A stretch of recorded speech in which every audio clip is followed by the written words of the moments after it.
Well, good evening and welcome to Greater Zion Stadium, the home of the Utah Tech Trailblazers for Championship Friday football. The 1A, the 2A, the 3A has all been decided, and now the final fourth game of the day.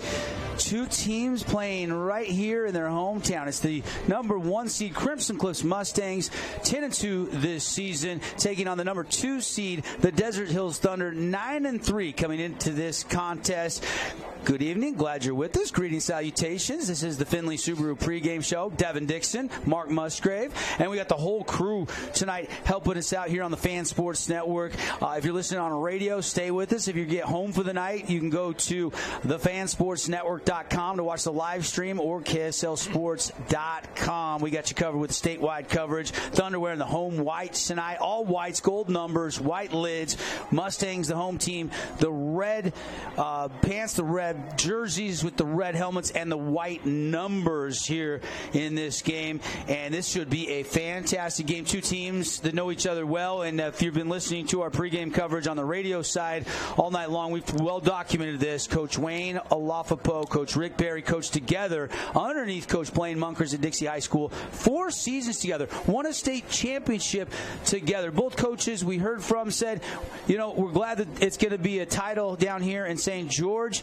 Obviously, they're friends forever, first and foremost, but they got to duke it out tonight, and there's only going to be one winner.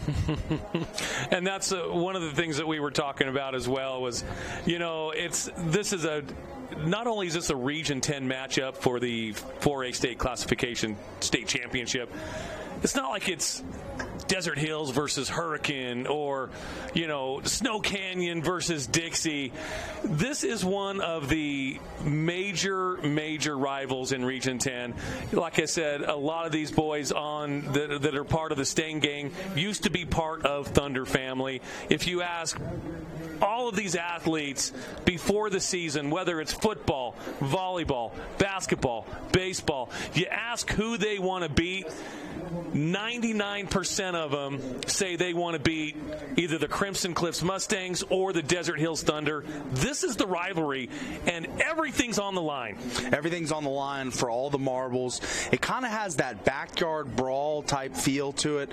So close in proximity. These kids played Little League, Pop Warner football together. The relationships have been made, and only one team is going to come out joyous tonight, and I'm excited to see it. We're about 12 minutes till kick now. I'm just getting amped up. Me too. People have been talking about this game all over Southern Utah, at the office, around the water cooler, everywhere I went today. People are wanting to know thoughts on this game. Obviously, Mark, there's a lot of players that grew up playing youth football together. Mm-hmm. You look at the senior class specifically. Yes. Guys like Taven Mortensen and Noah Fuitololo, they used to have a bunch of the big offensive linemen that are now at Crimson Cliffs blocking for them. Ashton Faulkner, Tractor Jessup, Tyson Marshall. They played 3rd through 8th grade all on the same Sun YFL football team, but now they're going to play on opposite sides tonight for the state championship. Yeah, and there's nothing more gratifying than beating your buddy in a state championship game, is there? They'll be talking about this for years to come, so you definitely want to be on the winning side of that. Well, let's meet the UD and Associates starting lineups tonight, and then we'll get into our final thoughts and some keys to the game. Here's your Crimson starters. Offensive line goes like this: Ashton Faulkner, Trayson Jessup, left tackle is Stone Hansen, right guard Brooks Jensen, and the right tackle is Conley Ulrich. We know Steele Barbin will be the quarterback. How about 38 touchdowns this year for Amazing. Steele? He's been simply sensational. Their ex-wide receiver will be Boston Adamson. In the slot, they'll use Connor Kell and Jordan Eaton. We'll also see a lot of Owen Peterson in the slot. The Z is Tyler West. And they'll probably start with Mason Topalian, but McCord Christiansen will get a lot of reps tonight for this offense. You look at the defensive starters for the Mustangs in this state championship game: Scott Nyson, Parker Andrus, Caden Hawes. That's your 3-man front in the Coach Wayne Alofapo 3-4 scheme. Jordan Phillips, Brayson Phillips, Rowan Williams, McKay Wright are your linebackers, and they've got a lot of linebackers that are really talented. They'll keep those guys fresh. You'll see 2 or 3 other guys play and get a chance to shine in this game tonight. And then in the back end, you got Jay Sweeten at safety, and then you got Fahey, the other safety for the Mustangs. Now, Fahey moved in Fatafehi Fainolua moved in from like North Dakota, and he told me early in the season that this team and this community has welcomed in here, and he's playing in a state championship. And then the cornerbacks, Tyson Marshall at 1. It'll be interesting to see if they start Brock Baker or if they start the sophomore Braden Smith. We saw Braden Smith have an interception last week and get a lot of minutes in the secondary. Absolutely, man. You got to watch out for those guys. Again, both defenses really stepped up at certain points of their semi games last Saturday. So we're talking high school football on Saturday. But during those semis, both defenses stepped up, had critical turnovers in the second half that kind of separated them from their opponents' Ridgeline and Mountain Crest, respectively. So, and that's kind of what I'm expecting today, Devin. I think it's going to be a close game, and some team, whether it's a turnover on downs or whether it's a turnover, whether it's an interception or a fumble, one team is going to get that critical turnover in the middle of the fourth, and they're going to be able to separate just a bit, keep that momentum. And you're talking about those turnovers, the ball-hawking nature of the Crimson Cliffs Mustangs, I think will play a factor here. Jay Sweeten, a guy I've been watching all year long, is a difference maker at the defensive back position. He makes plays on the ball just about every game, is always around it, is a ball hawk to the core. I think he'll make a statement in this game. You mentioned the semis. I think combined, these two teams had 10 takeaways last week. Man. I think 6 takeaways for Crimson, 4 takeaways for Desert Hills last week. They were both opportunistic. Let's meet the Udy and Associates starters for the Desert Hills Thunder. Appreciate Luke Udy, American Family Insurance. All your auto, home, and life insurance under one roof. We'll run them down for you here. The offensive line looks like this. Center, Colin Brooks. Left guard is Paca. Left tackle, Stu Taufa. Jerem Wilkins and Hudson Bundy. In the receiver core, we talked a little bit about how interchangeable they are. A bunch of guys have over 25 catches this year. As Noah Fuitololo, the quarterback, spreads it around. A's and Cummings, Lincoln Holmes, Taven Mortensen, Javian Cummings. Of course, the running back will get the start. That'll be Tyden Morris. Defensively for the Desert Hills Thunder, Tamatasi Sauta, Bridger Fleming, Ocean Taufa, Davis Olson, your starters. And then in the secondary, you got Hunter Clark, Taven Mortensen, Javian Cummings, and Lincoln Holmes. So you got about 5 guys, Mark, that go both ways. We talked about that. Will fatigue be a factor for some of these two-way players? Because Crimson's got everybody going one way tonight. Well, it certainly wasn't a factor last week during the semis. I know they were probably playing a not quite the opponent that they're playing today in Crimson. Mountain Crest, they outscored Mountain Crest 34-0 in the second half. It didn't seem like there was any type of fatigue in that game. All right, those are your starters, and let's dive into the keys to the game. Again, brought to you by Finley Subaru. And thank you so much to everybody that donated school supplies and dropped them off the last couple months at Finley Subaru. And if you need a great deal, go see the all-star lineup on the saving side of the freeway. All right, guys, keys to the game. Let's start with the Desert Hills Thunder. They are the 2 seed, 9-3 record. Can the defense keep still Barber in the pocket, and then can they get some QB hits and pressures and ultimately sacks? I think that's going to be a big key. Yeah, definitely one of the keys is certainly to make him uncomfortable. Junior quarterback, played great all year, but make him uncomfortable. Keep him in the pocket, though, but you want to pressure him. And see what the junior quarterback can do from there. You can hear the crowd making some noises. The Mustangs have come onto the field here as they are ready to roll. It's getting hot in here. Offensively for Desert. Well, one more thing I'll add defensively. I don't think Desert Hills can allow Still Barber to beat them over the top. The big explosive plays. I think Desert Hills secondary has to keep everything in front of them tonight.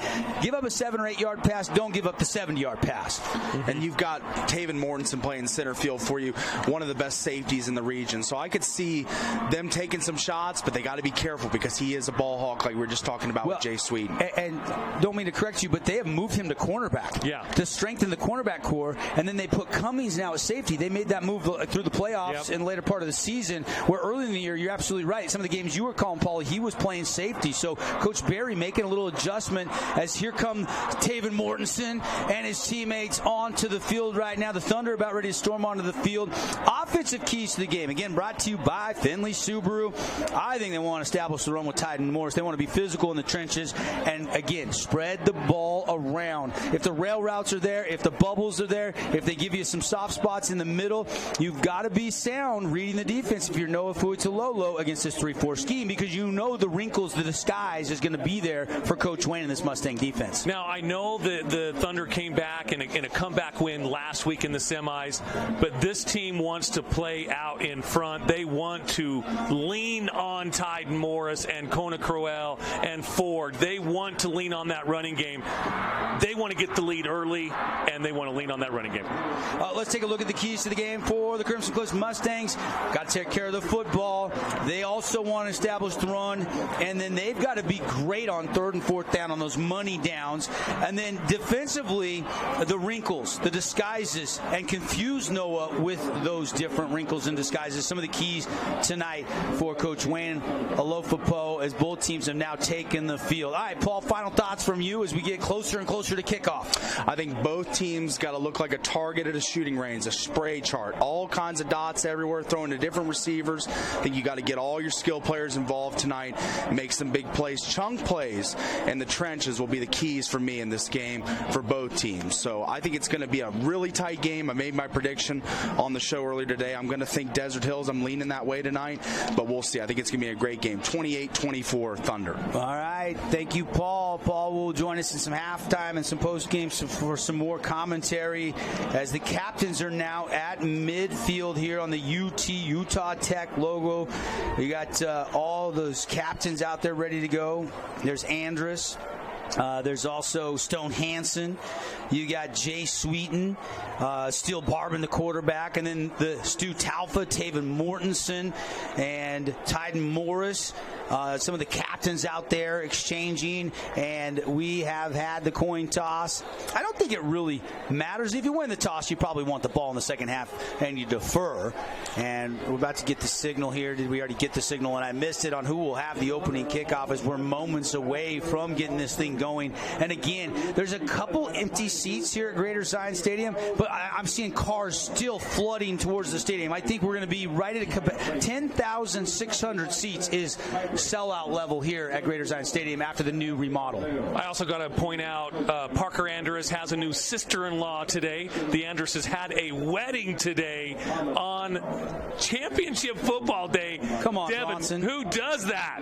Anyway, well, I was told it wasn't the groom. Congratulations. Yes, Bronson. Congratulations. And but yeah, big day for the Andrus family for sure. No question about it. All right, we're going to take one final timeout. We're going to have our national anthem 2-minute timeout. When we come, kickoff, Thunder, Mustangs for the 4A state title. Stay with us on the Fan Sports Network.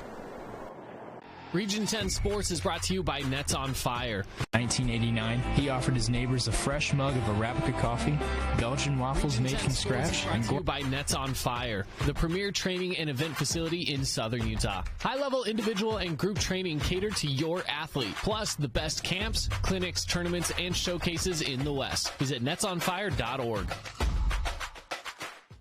Check out this week's edition of TGIF on stgeorgenews.com. TGIF is your weekend adventure guide to all the fun and exciting things going on in Southern Utah this weekend. Find this week's edition at stgeorgenews.com and click the shows on the menu tab. Have a blast this weekend. Our goal at Stephen Wade Auto Center has always been to be a partner in our community. We continue to work with you to ensure everyone has it made here in Southern Utah and that you've got it made at Stephen Wade. Hey, it's Sheldon Demke. Check out the latest episode of What's on the Menu, a behind-the-scenes tour of local restaurants. We'll see some of their favorite dishes and get an inside look on how these dishes are prepared. Check out this week's episode at stgeorgenews.com and click the shows on the menu tab. Asphalt. It's not something we think about much except when it's in bad shape. At Holbrook Asphalt, we help cities, HOAs, and businesses avoid replacing painfully expensive roads and parking lots. To avoid the cost of replacing asphalt, you must effectively preserve it while it's still in good condition. University research has shown Holbrook Asphalt's HA5 slows asphalt aging by 67%. We make your pavement assets last longer, cost less to own, all while achieving higher property values. Visit holbrookasphalt.com to discover more. I'm Bo Bradshaw, owner of Bo's Auto Parts. I want to watch the game as well, so I'll make this quick. When you come into Bo's Auto Parts, our store mission is simple. Supply our customers with the best auto parts and the best customer service we can provide.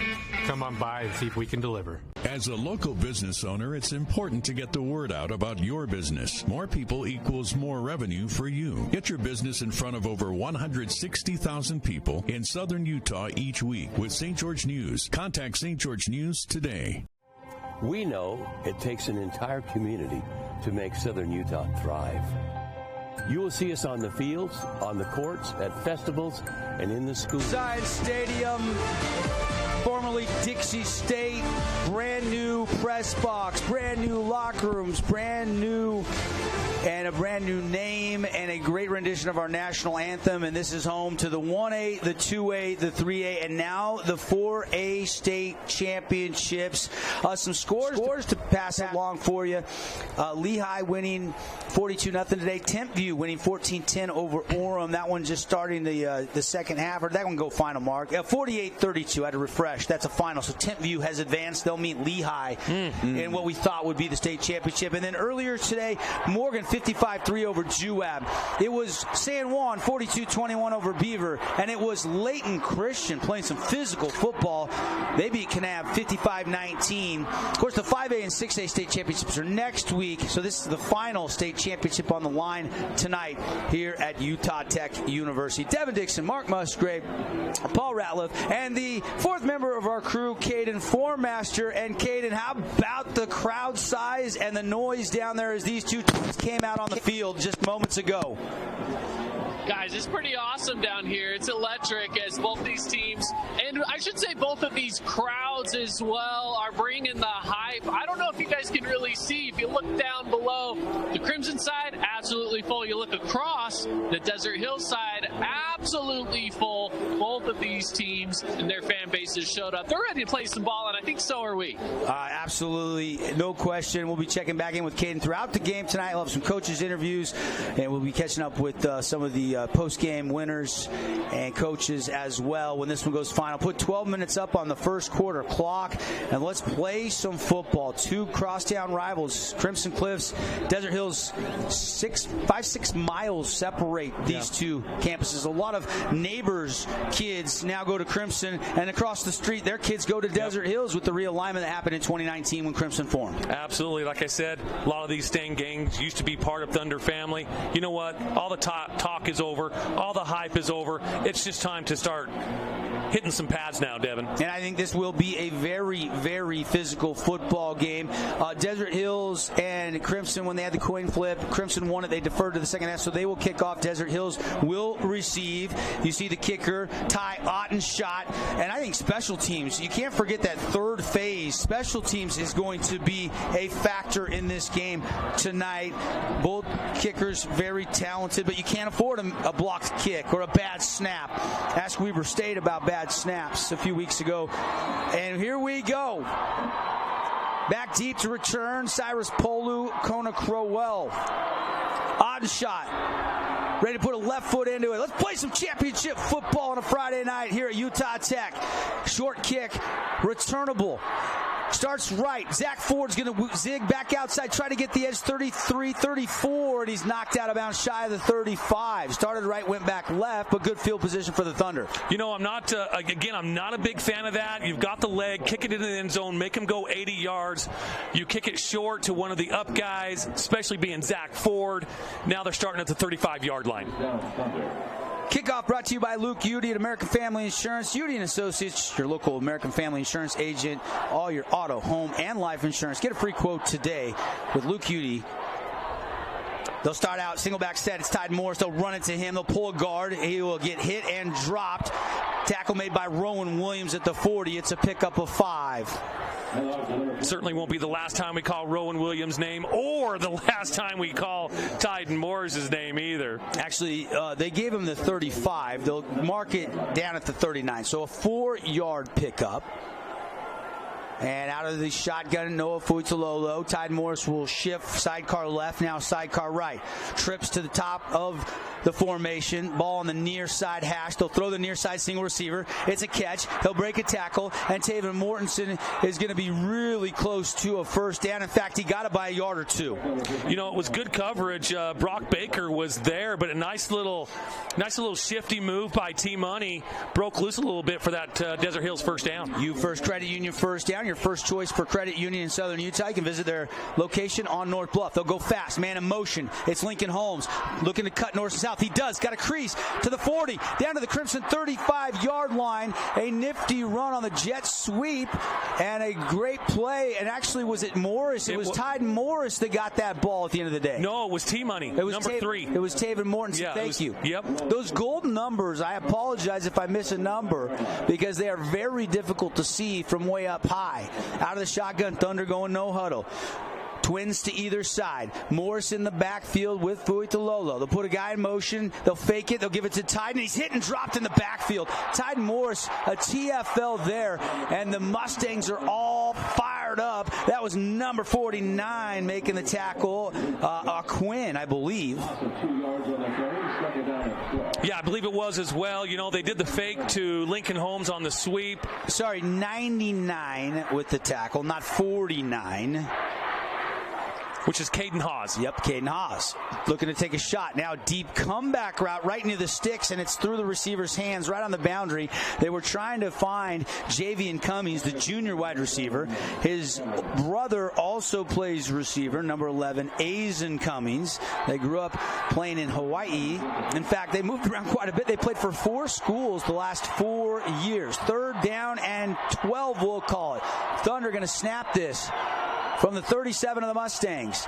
Fui looking to throw, has some time, lets it fly over the middle, caught, and it's caught at the 25-yard line, and it's right at the line to gain. It's going to depend on the spot here. And the first down. Cummings with a beautiful catch, and man, the Thunder are moving fast. They're coming out slinging, but they'll go back to the ground. Tide Morris breaks a tackle and still chugging his feet down inside the Cache Valley Bank red zone, inside the 15. He finally is taken down at the 14 from the backside. Boy, if he keeps his footing there, he was gone. Absolutely. Again, he just runs so angry, so violently. Fui's 2 of 3 already, but they're going to run it here again. Tide Morris down to the 7-yard line. Depends on the spot. We'll give him at least the 8 there. So Mortensen already has a 17-yard gain. Cummings a key 12-yard catch to move the chains. And now they are knocking on the door. 2nd down, and they can get a first down right at the 5. The 2nd down play will come from the 8. Man in motion. Fui will fake it, throw it, catch it, touchdown Thunder! Beautiful pitch and catch, and the touchdown by Lincoln Holmes. You know, he was wide open on that slant pattern. Beautiful play action in the backfield, too. And it's just a simple slant, isn't it? Yep. Thunder strike first. They take the 6-0 lead. That's a Finley Hyundai touchdown. Finley Hyundai will donate another grip of money to feed a kid in Washington County for an entire month through their partnership with Neighborhood Connection. Thank you, Finley Hyundai. Yeah, it's one of the coolest promotions and some of the great sponsorships that we have going on. Xander Jones on to kick. A high snap. Jones goes and gets it. Fire drill can't happen. He's hit and dropped 6-0. There's the special teams miscue. Yep. I told you special teams would be big. We'll take a quick 30-second timeout on the Wilkinson scoreboard. Thunder take the early 6-0 lead over the Mustangs. We know it takes an entire community to make Southern Utah thrive. You will see us on the fields, on the courts, at festivals, and in the schools, and everywhere in between. From Southern Utah's Auto Mall, we help you create memories that bolster joy in our community. It's the reason why we've got it made in Southern Utah, and why you've got it made at Stephen Wade. Are properly protected. Call Udine Associates.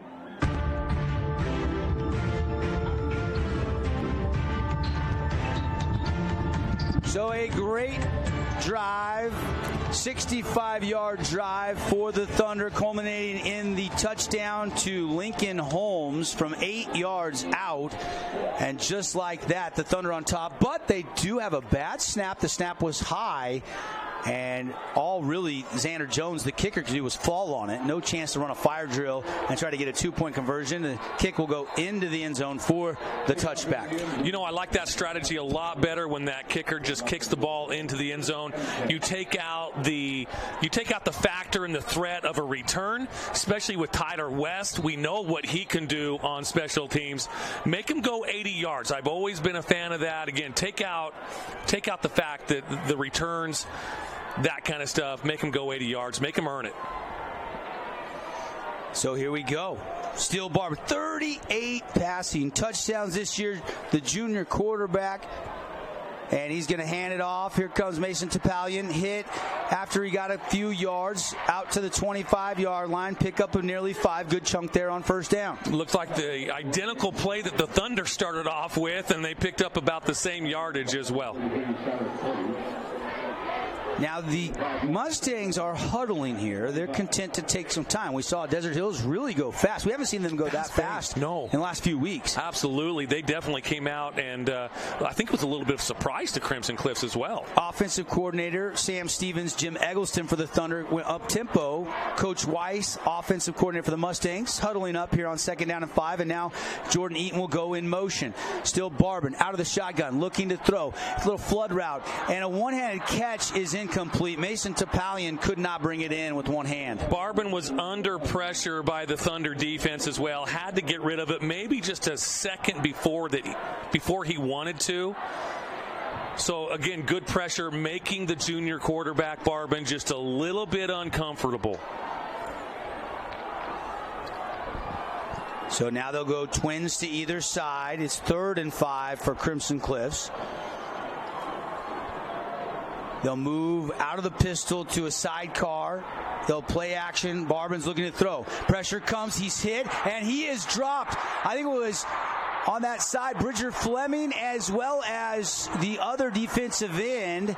And I believe, I couldn't see that number, Mark. Did you catch the sack? No, I didn't. I was not Ocean Taufa.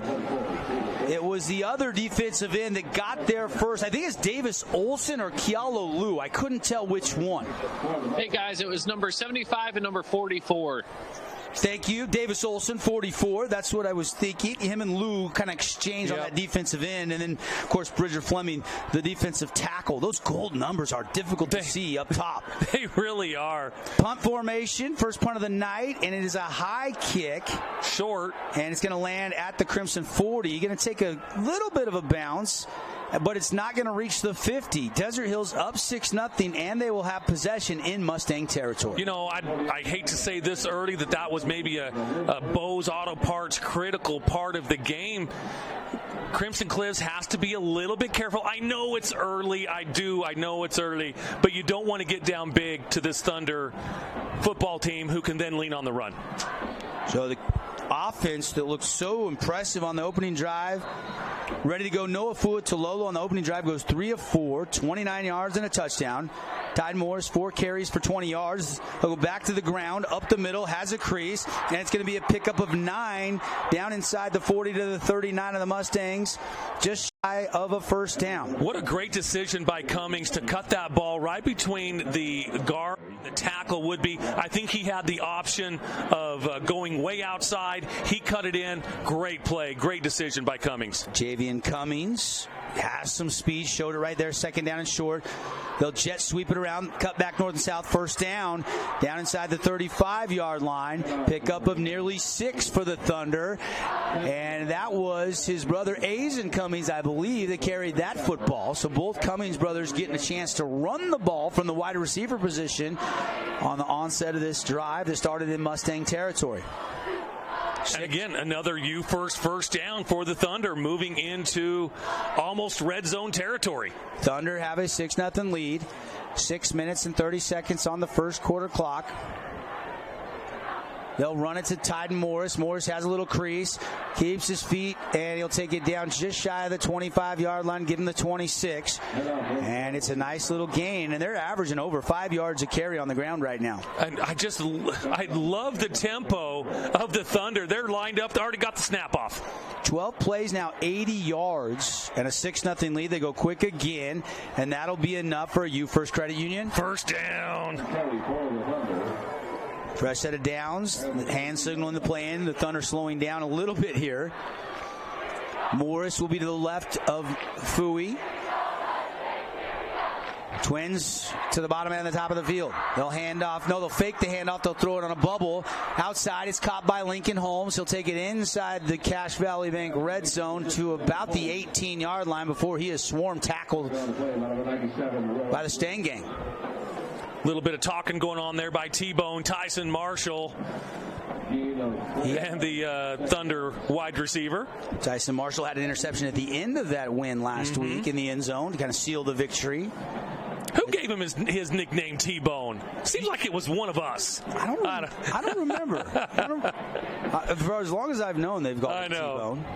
Second down after the gain of 4, second 6. Running to Morris. He'll start left. He's in trouble. He's going to try to break a tackle, but he is swarmed up and dropped. Nice job there in pursuit. Rowan Williams again was in the backfield, Mark. You know, and that's what the Mustangs need to do against Tyden Morris. They need to get him dancing east and west. When he gets going north and south, that's when he's dangerous. 3rd and 10 now. Thunder trying to add to a 6-0 lead, but 3rd and long. Out of the shotgun. Noah Fuitsalolo ready to go.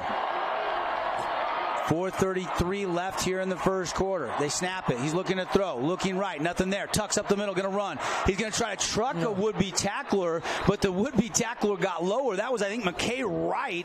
And then Fui, we haven't seen him run a lot. He is playing on a torn ACL. He's having scheduled surgery next week. It's all braced up, and you would have known it unless I just told you that if you haven't been following that storyline all year.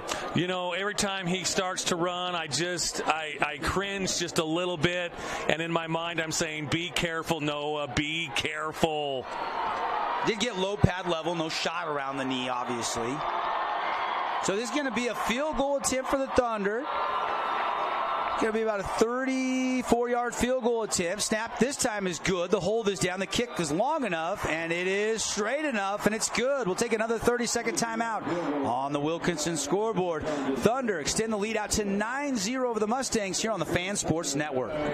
Stephen Wade Auto Center is committed to supporting our community. We are here to assist you and your family through every step of your life. This dedication to Southern Utah is born from the core values of the Wade family to support education, healthcare, homelessness, patriotism, heritage, and recreation that all add to our quality of life.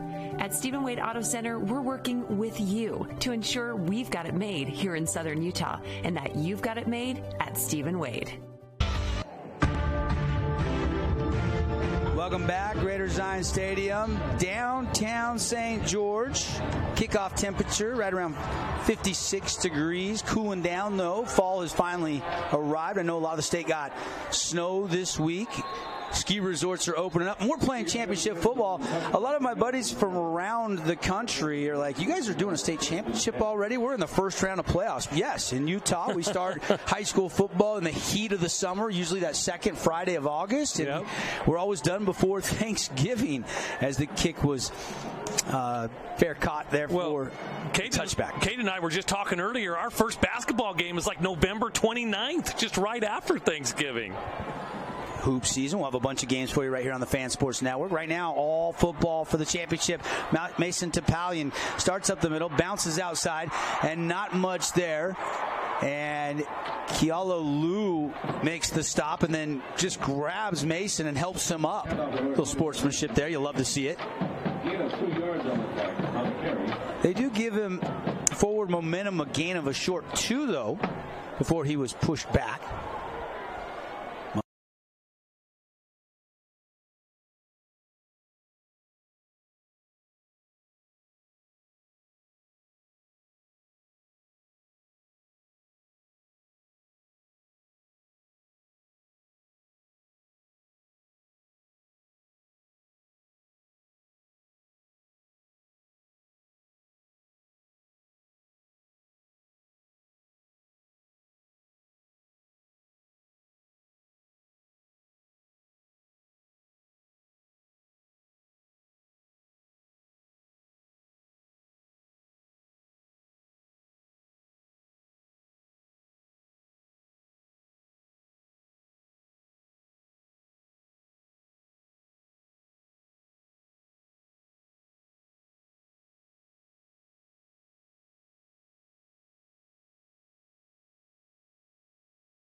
And that's fortunate. I mean, it's kind of a double-edged sword there for Crimson. You know, you don't want to fumble the ball, but they're very fortunate they were able to jump back on it because they would have been within the 15-yard line. Holmes and Cummings back to return this kick. They're standing at the 50. And the kick is high, and it is going to be bouncing at the 40 and bouncing backwards and then down immediately at the 41-yard line. So third possession coming, and the second possession in a row.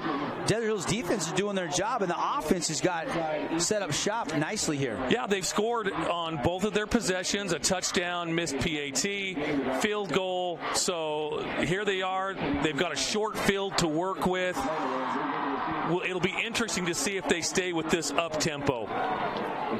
Yeah, no question. They can slow down a little bit maybe with the lead, but I think that hurry-up is working well so far. See what Coach Jim Eggleston, who's the passing game coordinator, and Sam Stevens, the run game coordinator, decide here they're going to run it. And a leaping Tyden Morris is going to take it down to the 33-yard line. It's a pickup of 8. He just jumped over her. He looks like he could run the hurdles, huh? Here's our Holbrook asphalt replay. Boom, right there. Gets another 3 or 4 yards after that leap. Score over 25 points in tonight's game. Everybody can go to the St. George Yogurtland and get the free dessert. That's 5 ounces free yogurt for everybody at the St. George Yogurtland. Compliments of Holbrook Asphalt, the leaders in HA5. They're going to have a flag waved off here, so no penalty here.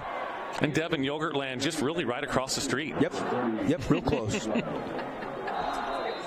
We get a Jason Baum, a little bomb of the game. We'll let you know. Jason Baum, Bay Equity Home Loans. I think there'll be some bombs before it's all said and done, but the Thunder will run it again. Moore's trying to break out of a leg tackle, and he cannot. Really good job going low. That's what you have to do on Tyden Morris, is you got to go low and stop the legs because they never stop pumping. It was Luke Messenger. You and I both know Luke very well. He's the one that had the shoestring on Morris. Mm-hmm. Also the punter on this team. Yes, absolutely. So now third down and 4 from the 35 of the Mustangs. Desert Hills leading 9-0, 124 left in the first quarter. Pass off the fingertips, incomplete. He was looking for Cyrus Polu, who's about 6'2". Just a sophomore. I think Cy wants that back. That went right through his hands. And now you're in no man's land here. You're probably too far out to try a field goal. It would be a 53-yard attempt roughly. So you're going to go for it here and not punt it. So a gutsy decision early on here, and the offense stays on the field. They're going to run it. No, they're going to throw it. It's a screen. They set it up. Morris has it. Morris breaks outside. Morris down inside the 25 and driven out of bounds near the 21-yard line. And that's another U First Credit Union. First down. Beautiful setup screen. I was getting a little nervous because Fooey was holding that ball for a long time, but it certainly paid off. Right play call, right time, because it works, and they, on fourth down, convert. Now they'll run it off left tackle behind Stu Taufa. And Tyden Morris will pick up another 3, maybe 4. Second down and 6. So give them 4. Second down and 6. Mustangs gotta try to hold them to another field goal here. They do. Maybe get a turnover, as they are already down 9-0. 50 seconds left in the first quarter. Desert Hills in the Cache Valley Bank red zone again. Third time tonight. Quick pitch outside to Ford. Ford turning on the speed. McKay Wright chases him down, though. Great pursuit by McKay Wright. You took the words right out of my mouth, Devin. I was going to say beautiful pursuit by number 34 of the Mustangs. McKay Wright is a tackling machine for this Crimson defense. And they've got a lot of guys that can really get the job done defensively in the tackle department. I'll tell you what, this first quarter just kind of flying by. McKay Wright came in tonight with 89 tackles to lead the Mustangs. They're going to throw. Comeback route behind the sticks, incomplete. Intended receiver was down there at the 6. Was that Cummings? Yes, it was. It looked like he slipped, and then the ball either came off his shoulder pad or his helmet. But they do convert on fourth down, and so at least they're in field goal range now. And here comes the kicking unit. And this will be Got a 33-yard attempt here for Xander Jones. Alexander Jones, snap. It blew it dead. Probably a good thing because it looked like that was a low snap. Yeah, a little bit of a fumble there on the low snap, and then the holder kind of fumbled it a little bit as well. Maybe because he heard the whistle blew, that broke could his be. Concentration. We don't know. And that's going to be a false start, and that's going to make this a little bit longer field goal attempt for Xander Jones. Jones has a great leg on him, though. I mean, he has the distance to put 45 and 50-yarders on the board. They've had a few different kickers this year, haven't they? Tristan John's done some kicking. Shaden Scott got hurt. And Xander Jones has kind of emerged. Yeah, he has. For the Thunder. So now this is going to be about a 38-yard field goal attempt for Jones. Still holding the play. Officials in the middle of the trenches there between the offense and the defense. I think they're trying to get something situated with the clock, reset the clock. I think time kept ticking, and they got to put some time back on. 6 seconds is where they'll reset the clock to. Mustangs maybe try to bring a little pressure here. Down 9-0. Xander Jones trying to add to the lead. Snap. The hold. It's down. The kick is long enough, and it is no good. Missed it off to the side, off to the right side. Had enough leg, but it is no good, and that'll do it for the first quarter. Full timeout. We'll be right back after this timeout. 9-0 on your Wilkinson scoreboard from the 4A State Championships. Did you know that St. George News has a new app? Download the St. George News app today and stay up to date on everything happening in Southern Utah. Get instant notifications on news, weather, sports, and more. Download the app today and get your local news now. I'm Aaron Crane, host of the Region 10 Recap. Want to relive the highlights of the game? Look for the Region 10 Recap every week. Just follow St. George News on Facebook or go to stgeorgenews.com. First Ace Hardware is conveniently located in St. George on the corner of Bluff Street and St. George Boulevard with 30,000 square feet of lawn and garden, paint, tools, fabrics, sporting goods, and the most complete nut and bolt section in town. First General Store, the Big Ace store on Bluff and on Main and SeatsOnFire.org.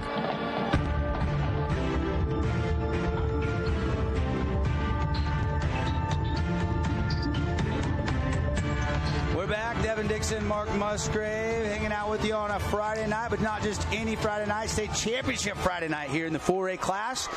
Crimson gets a missed field goal with a bad snap on first down. Barber goes down and gets it. He's going to run up the middle. Can he get rid of it? No, he can't. He's going to be sacked back at the 10-yard line.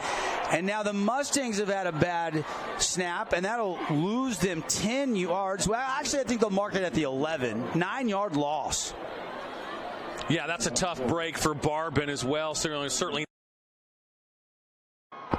But he took the hit for it. 9 yards on the play. Second down and 19.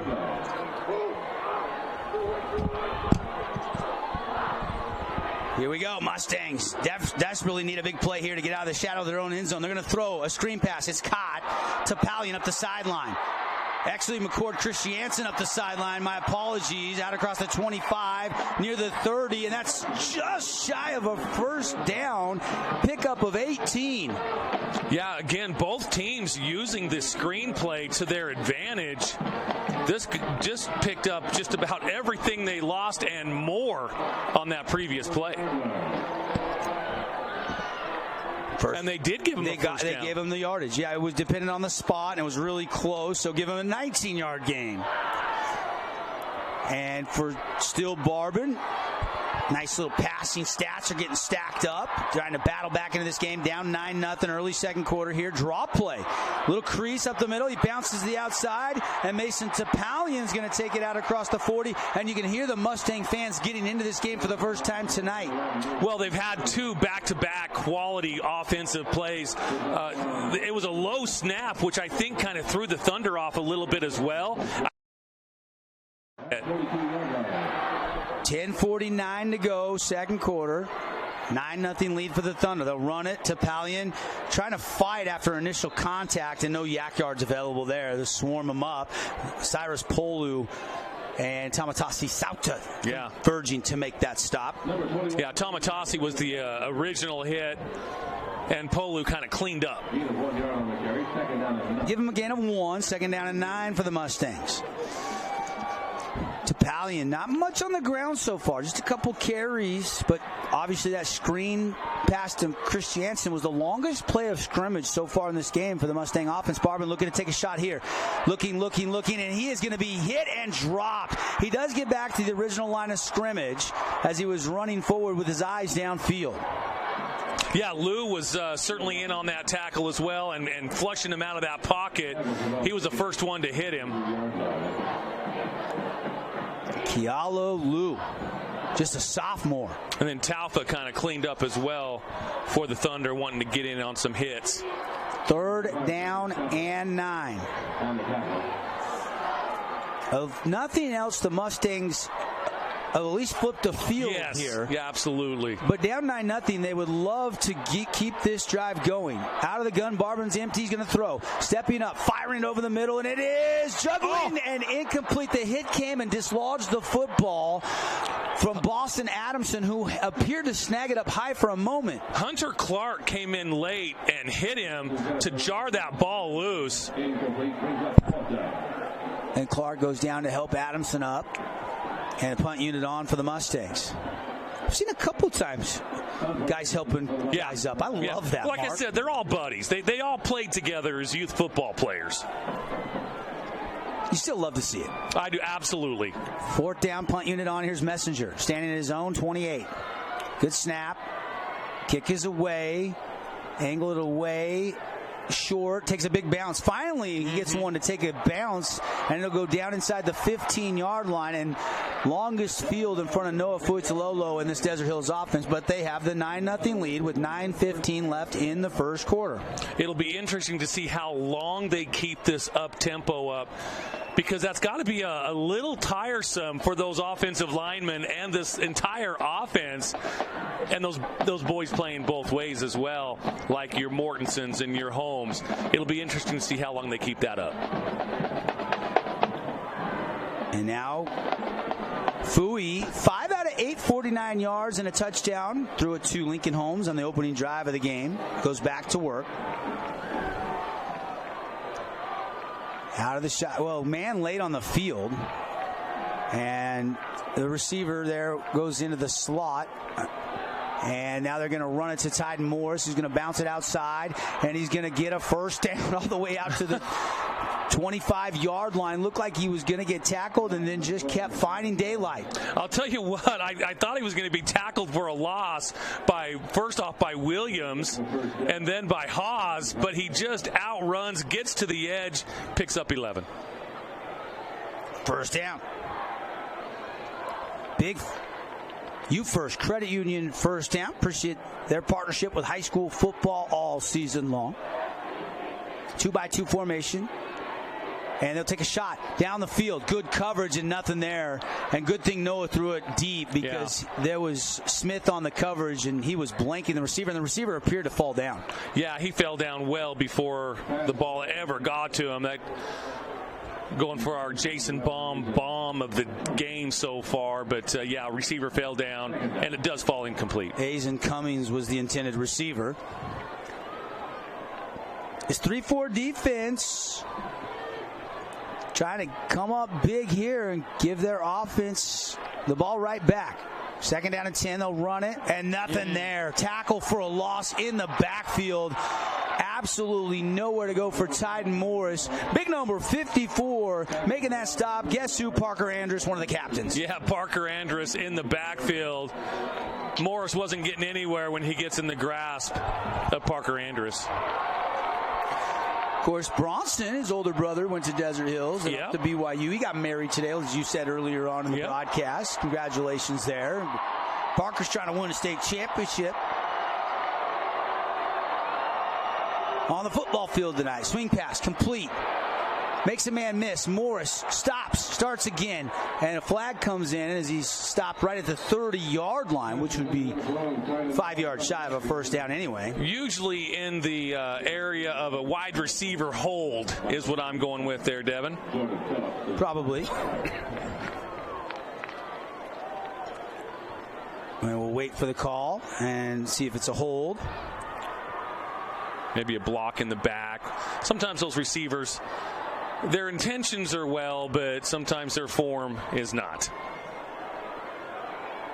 And so it is a hold, and I think they're going to decline this and just force the punt. That's exactly what Coach Wayne Lofopo will do here. And it'll be 4th and 6 from their own 30, so not going to let them have another shot to get a big play.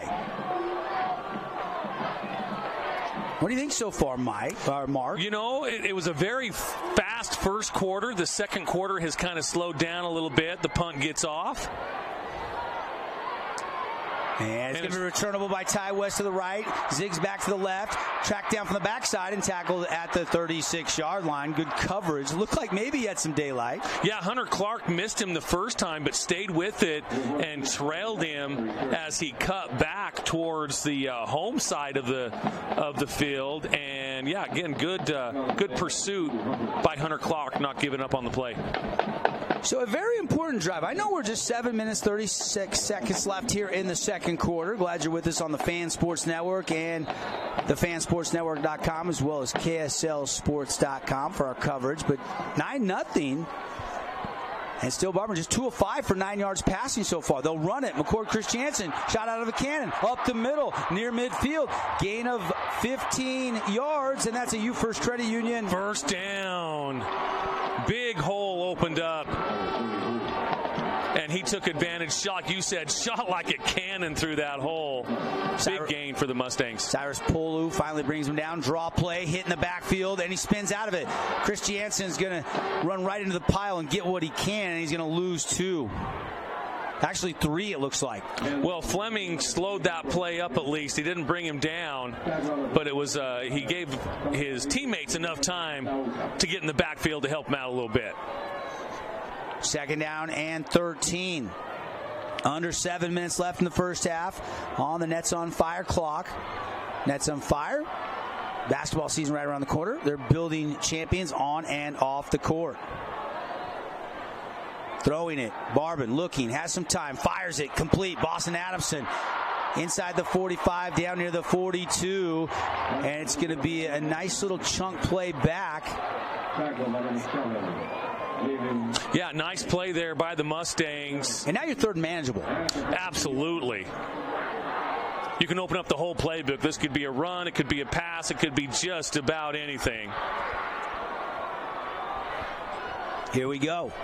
Trips with Eaton in the slot of the trips to the top of the screen. Pistol, but they put Christiansen now. Sidecar right is still Barbin. Crimson quarterback looking to throw. It's a design quarterback draw. He's dancing around looking for daylight. Bounce to the outside. And he is going to get the first down as he gets out of bounds and moves the chains.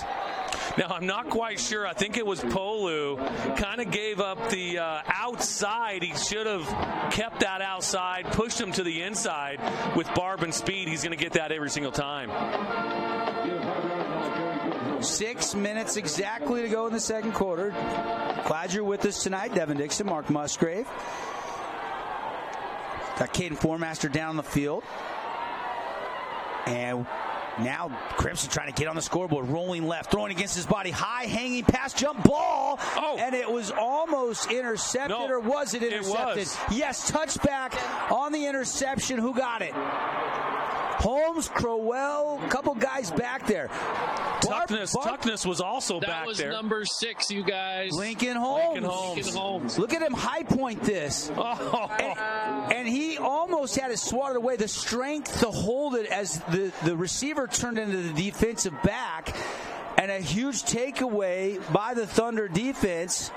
And they'll take over at their own 20-yard line, leading 9-0. First turnover of the night. We had a fumble, but it was recovered by the Mustangs. They didn't cough it up this time, the interception. Yep.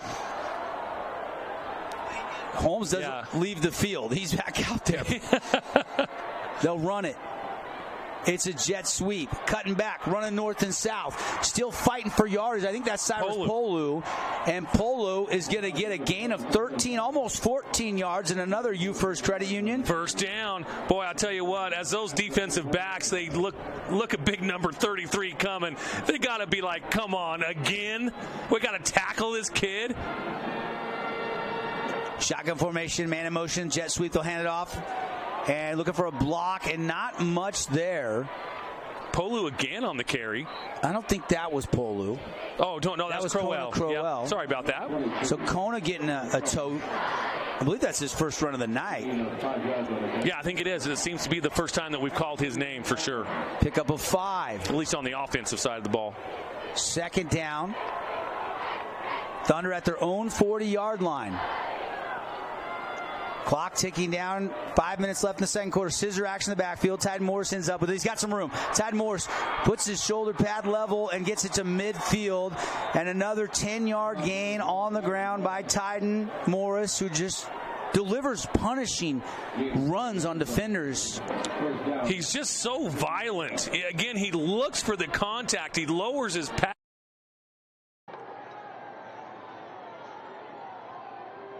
Feiwan Lua.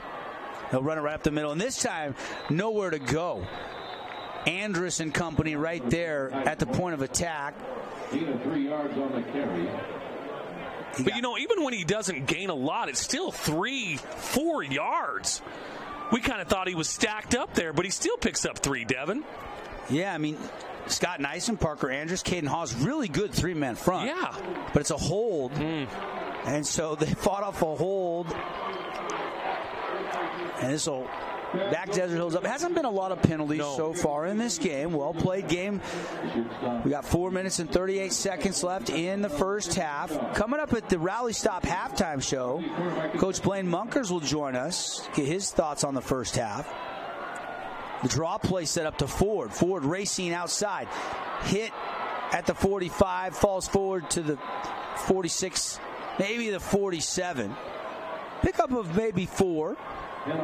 Yeah, I like when they use Ford. That's that Thunder Lightning type of 1-2 punch that the Thunder have. Ford will come off the field, and Kona Crowell will check back in. Second down and 13 for the Thunder. They lead 9-0. Not moving with this up tempo like they did in the first half or in the first quarter. No, they've slowed things down just a bit. Yep. Out of the shotgun. Noah's going to do a little backwards pass, but it's caught, and then the hit comes immediately, and Brayson Phillips is going to get a TFL. Phillips going low, fighting off a stiff arm from Kona Crowell. And now 3rd and long for the Thunder offense. Yeah, they went the wrong way on that one. Going to make this Thunder offense work just a little bit harder. Desert Hills, this will be their 32nd play of the game. They've already got 116 yards rushing, but that will go down as a rush that went backwards. I believe it was a backwards pass. Fui looking to throw, has some time, in trouble, steps up, pressure comes, got to run. He's going to be hit. He'll gain a couple. That was it. It's going to be 4th and long. And Desert Hills probably going to have to punt the football. And one thing there, though, too, the positive out of that, Devin, is that clock continues to run. Desert Hills, they want to get to halftime. They do get the ball coming out at half. And looks like they're stopping the clock now, but timeout on the field. But that's one thing, too, where Desert Hills wants to get halftime. All right, got a quick timeout on the field. Brought to you by Fabulous Freddy's Car Wash. Stop in, fuel up, feel fabulous, and get your car washed inside and out. 30-second timeout. 9-0. Thunder lead the Mustangs in the 4A State Championship on the Fan Sports Network. We are Utah's financial outfitter, and we're here when it's time for your business to climb higher. Yes, Rally Bank. Mountains await. Member FDIC. Equal housing lender. Region 10 Sports is brought to you by Nets on Fire, the premier training and event facility in Southern Utah. High-level individual and group training catered to your athlete, plus the best camps, clinics, tournaments, and showcases in the West. Visit netsonfire.org.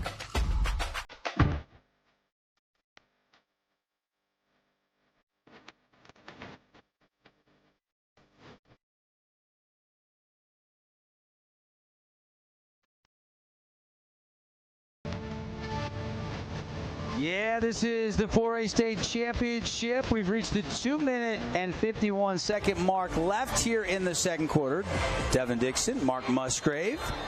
Coming up, Rally Stop halftime show. Blaine Munkers, of course, Dixie Flyer football coach, going to join us for his assessment of the first half. coached 4 years altogether with Coach Wayne Alofopo and Coach Rick Berry. They all won a state championship together. So both Coach Wayne and Coach Berry and Coach Andy Stokes won today, too. Absolutely. Timpview versus Lehigh, another one of Coach Blaine Munker's understudies that's now a head coach and doing a great job. They got a chance against Lehigh next week for the 5A state championship. So we'll chat all things about that coming up here in just a few minutes. I'll tell you what, the Munkers coaching tree sounds more impressive than the Belichick coaching tree. I agree. No question. Pistol, but they move sidecar right. Barbin wants to throw. Now he runs a draw, and it's stuffed. No gain, maybe lost a little bit there. Defensive. It looks like they're going to get him back to the original line of scrimmage, Dev. Yeah, got the 30. So not much running game, and only 40 yards of total offense for Crimson. 11 carries for 21 yards, and Barber is only 3 of 7 for 19 yards so far in this football game. Desert Hills defense has been great so far. That's why they lead 9-0. Barber looking to throw over the middle. One-handed attempt. Can't make the catch. Incomplete. Again, on those longer passes, he seems to be floating them up there. It has been overthrows, not underthrows on those longer passes by Barbin. And that's Jordan Eaton. He's 6'4". I mean, he's a guy that can climb the ladder and make a high catch, but that time could only get one hand up there and couldn't bring it in like an Odell Beckham Jr. one-handed style catch. 3rd and 10 for the Mustangs.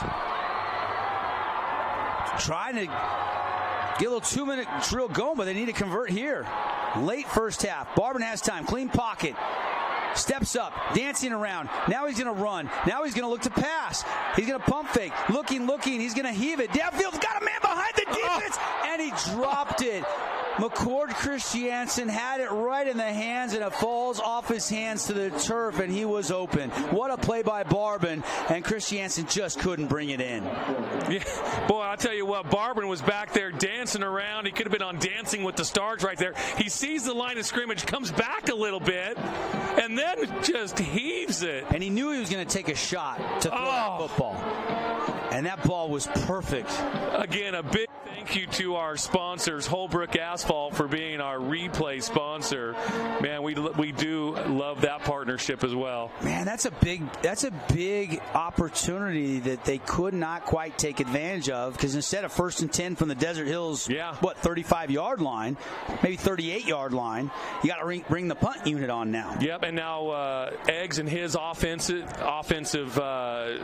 staff will come out, and they'll be in the 2-minute offense. See if they can't put points on the board going in. They get the ball coming out. Another Coach Munker's coach. I'm telling you what, I'm loving that coaching tree. Yeah. Loving that coaching tree. Sam Stevens, the run game coordinator for Desert Hills, was with Coach Munkers too.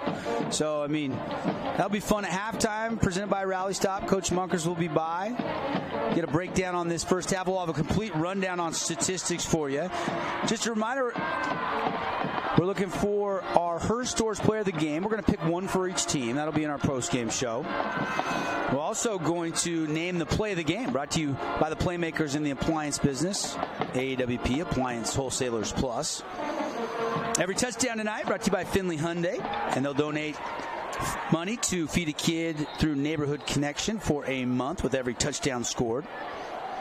Turnovers tonight brought to you by the Bear Paw. We've had one interception. It was Lincoln Holmes that got the interception off of Steele Barbin, and that happened earlier here in the second quarter. Luke Messenger going to kick here. Now he's going to fake it. He's going to look to run. He's got to get 10 yards, and he's going to be hit, and he's going to be stopped at the 36-yard line. He had a lane. He maybe hesitated, and he got 6, maybe 7 past line of scrimmage, but he didn't get all 10. You know, the risk reward on that call is just humongous. Now you leave Desert Hills with their 2-minute offense out there with a short field to go. Oh, wow. That's a Bose Auto Part critical part of the game, especially if Desert Hills can put it in pay dirt. And now they can really, with timeouts, run the ball here. Tide Morris, quick pitch. Tries to get outside. Great job. Didn't really get the edge. Maybe got a yard or 2. That was it, depending on the spot. Looks like about a gain of 2. Nyson in on that tackle for the Mustangs as well. I know there was a group of Mustangs over there. Tyden Morris' 17th carry in the first half, I believe, right there. He's a workhorse. For 62 yards. They're holding him to 4 yards or less per carry, though. I mean, if you're Crimson, you almost take that. Morris again, trying to bounce outside. They go low and bring him down. Great stop again by McKay Wright. McKay Wright, it's not an easy job to bring down Tyden Morris, and he's done it a couple of times. And I think if Morris breaks that tackle, he probably does pick up another 8 or 9 yards. Kind of just outside Xander Jones' field goal range. 3rd down and 7. But you're in 2-down territory right here as well, I would imagine. For sure, well, depending on what, it's just 3rd down. Yeah. Thunder want to convert here. They show blitz. They bring 4. They pick it up. Noah has time. Into the end zone. 1-on-1. And it's way too far out in front, incomplete. Yeah, also good coverage by the Mustangs, too. They kind of had Cummings sandwiched right there. So even a good throw would have been a tough catch for the Thunder wide receiver. And again, this is where I was saying it was 2 down. I meant 4-down territory, 2 downs to go. Yeah. Obviously, with that play call right there, they had already made up their mind that they were going to go for it on 4th down. And I think Noah kind of saw that he really didn't have a window there. Yeah. I think that was kind of live to fight another down. I agree wholeheartedly. 4th down and 7. Thunder leading 9-0. There's 58 seconds left in the first half here in the 4A State Championship. Moving around and a timeout on the field. It's a Fabulous Freddy's timeout taken by Desert Hills. They want to maybe think about what play they want to run here. And why not? Why not? You're up 9-0. Critical play here, 4th and about 7. Why not talk about it? Make sure everybody's on the same page. Hey, I want to remind everybody, Gridiron University All-Star Football is back New Year's Eve, Saturday, December 31st. The 4th Annual Kickoff Classic, 8th grade All-Star Game, a 9th grade All-Star Game, a senior showcase, 3 football games, Dixie High School, Saturday, December 31st. Just get your tickets at the gate, mark it on your calendar, and then watch for their college football Martin Luther King All-Star Classic coming to Crimson Cliffs January 16th. You want to learn more about those games, go to GIUfootball.com. I'll tell you what, Devin, I usually get the pleasure and the honor of PA announcing those games over at Dixie High for Gridiron University, and they are a lot of fun to watch, where there's kids from all over the country coming into play, our local Utah kids, and more specifically, our local Region 10 kids. I bet there's a lot of kids playing in the state championship game that played in that All-Star game the last couple of years. I would certainly guess so, for sure. That 8th and 9th grade season, probably got a lot of these juniors and seniors that were on that team, I would guess. 58 seconds to go in the first half. Desert Hills leading 9-0, 4th down and 7 after the timeout. We'll see what Coach Stevens and Eggleston design here offensively. It's going to be a throw. Fui looks left, goes back right, swing pass Morris off his fingertips, incomplete. He tried to make a one-handed grab, and Crimson has held. Yeah, and that's the only catch that he could have made. Noah just put that out, just out of his reach. The play was there, just wasn't executed, and we know Coach Barry, he will talk about execution. That one was not executed. Well, whoever had back out at least tailed him and made it tough, so he had to float it over the top. You blow that assignment, and if Tyden's wide open, it's 6. Instead, it's a tough throw over the top. And how about Coach Wayne? The fake punt doesn't cost him, and now they can go back to work. Pass outside, caught Boston Adamson. Only the 4th completion of the first half for Still Barban. Quick tackle and coverage by Hunter Clark. Barban now 4 out of 10 for just 24 yards passing. And that's surprising when you factor in what his passing statistics were coming into the season, or this game rather. I mean, he was throwing 238 yards a game and had 38 touchdowns. And now Barban looking to throw. Dancing around, steps up in the pocket. Now he's going to run. 45, cuts back, across the 50, down to the 46 at Desert Hills, and still time, 40 seconds left. And how big would it be if Crimson could get on the board here, even if it's just a field goal to cut it back to 1 possession? Yeah, absolutely. The Thunder only rushing 3. Barban's able to get loose because the play went on for so long. The receivers were well well downfield, and it gave him a lot of room to run up the middle. Great shots by our cameramen and women. Dusty Allen is our video producer. As you see, Barbin's mobility. And now he can go back to work, looking to throw, looking. Now he's going to tuck and start to run. A flag flies in the vicinity of a hold. Now rolling to the left and finally just throws it out of bounds. Clock stops, 26 seconds to go. And this may hurt the Mustang chances to get into field goal range. Yeah, that's really about the only call that it can possibly. Yeah, they're already walking. Yeah, they're already walking it. Yep. Holding on the Mustangs. Penalties tonight. Haven't been many. I think that is Crimson's first penalty of the game, if I'm not mistaken. And Desert only has 2. Yeah, I was going to say maybe only the 3rd penalty of the entire first half. And that's how a championship game should be played. Here we are. We're late in the season. Barber now backed up inside his own 40. They'll snap this from their own 39. And looking to throw. 25 seconds in the half. Out route caught. And it's caught by Owen Peterson. Smart move by Peterson, too. He catches the ball. Wasn't going to get any additional yardage. He just gets out of bounds. But there is a flag on the play again. Owen Peterson's dad so happens to be Utah Tech Trailblazer head coach Paul Peterson. Yep. I'm sure Owen spent some time around the facility here on campus. A lot of football talk in that house, I'm sure. And another penalty against the Mustangs. All of a sudden, 2 penalties in a row on holds have backed them up inside their own 35-yard line. And now you're almost down to just, flea flicker or a hail. Well, maybe a crossing pattern, try to get out of bounds, and then take a shot the next play. Look for one of your big play receivers, maybe a Tyler West, maybe a Jordan Eaton. Barbin looking to throw. Underneath, it's complete. There's Jordan Eaton. It's only the 2nd target of the night for Jordan, and that is his first reception. Yeah, and they need to look at him a little bit more, and he is still down on the ground. He is slow to get up. And he's hitting the turf as well, Devin, with his fist. He's frustrated. Yeah, I mean, that is not good, and we've got an injury timeout down on the field. And Tyler West has his hands on his helmet. Nobody wants to see that. Especially with, again, Jordan Eaton, wonderful athlete. He's a 2-sport athlete this year. Decided to come back and play football. And basketball season right around the corner. I hope this isn't anything serious. I just hope it's a cramp, something, because, again, his sport is right around the corner, really. Well, I know the college coaches with his size and what he's done this year, he'll have a tough decision to make when he wants to decide to play collegiate sports, because I think he'll have some options for football as well. And how much weight is he putting on it? Is it just a sprained ankle? That would be best case scenario, where you could go tape it and try to tough it out. I'm just guessing. Yeah, he's putting a little bit of weight on it.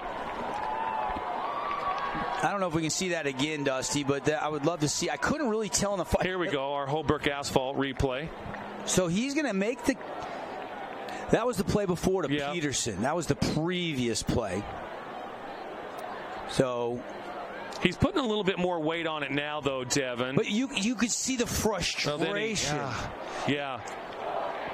And that's never good, because when you see that clear frustration, it's like he knows that wasn't good. Yeah. 2nd down and long here. Barbin over the middle. Owen Peterson grabs it, takes a hit, and he is going to take it into Thunder territory. I think they wanted a flag for the defender stepping over Peterson after making the tackle. Yeah, shot well with a little bit of a... And they'll take a timeout, I think, 2 seconds left.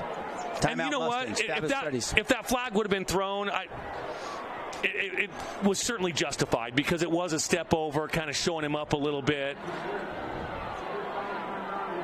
But they kept it in their pocket. Timeout's brought to you by Fabulous Freddy's.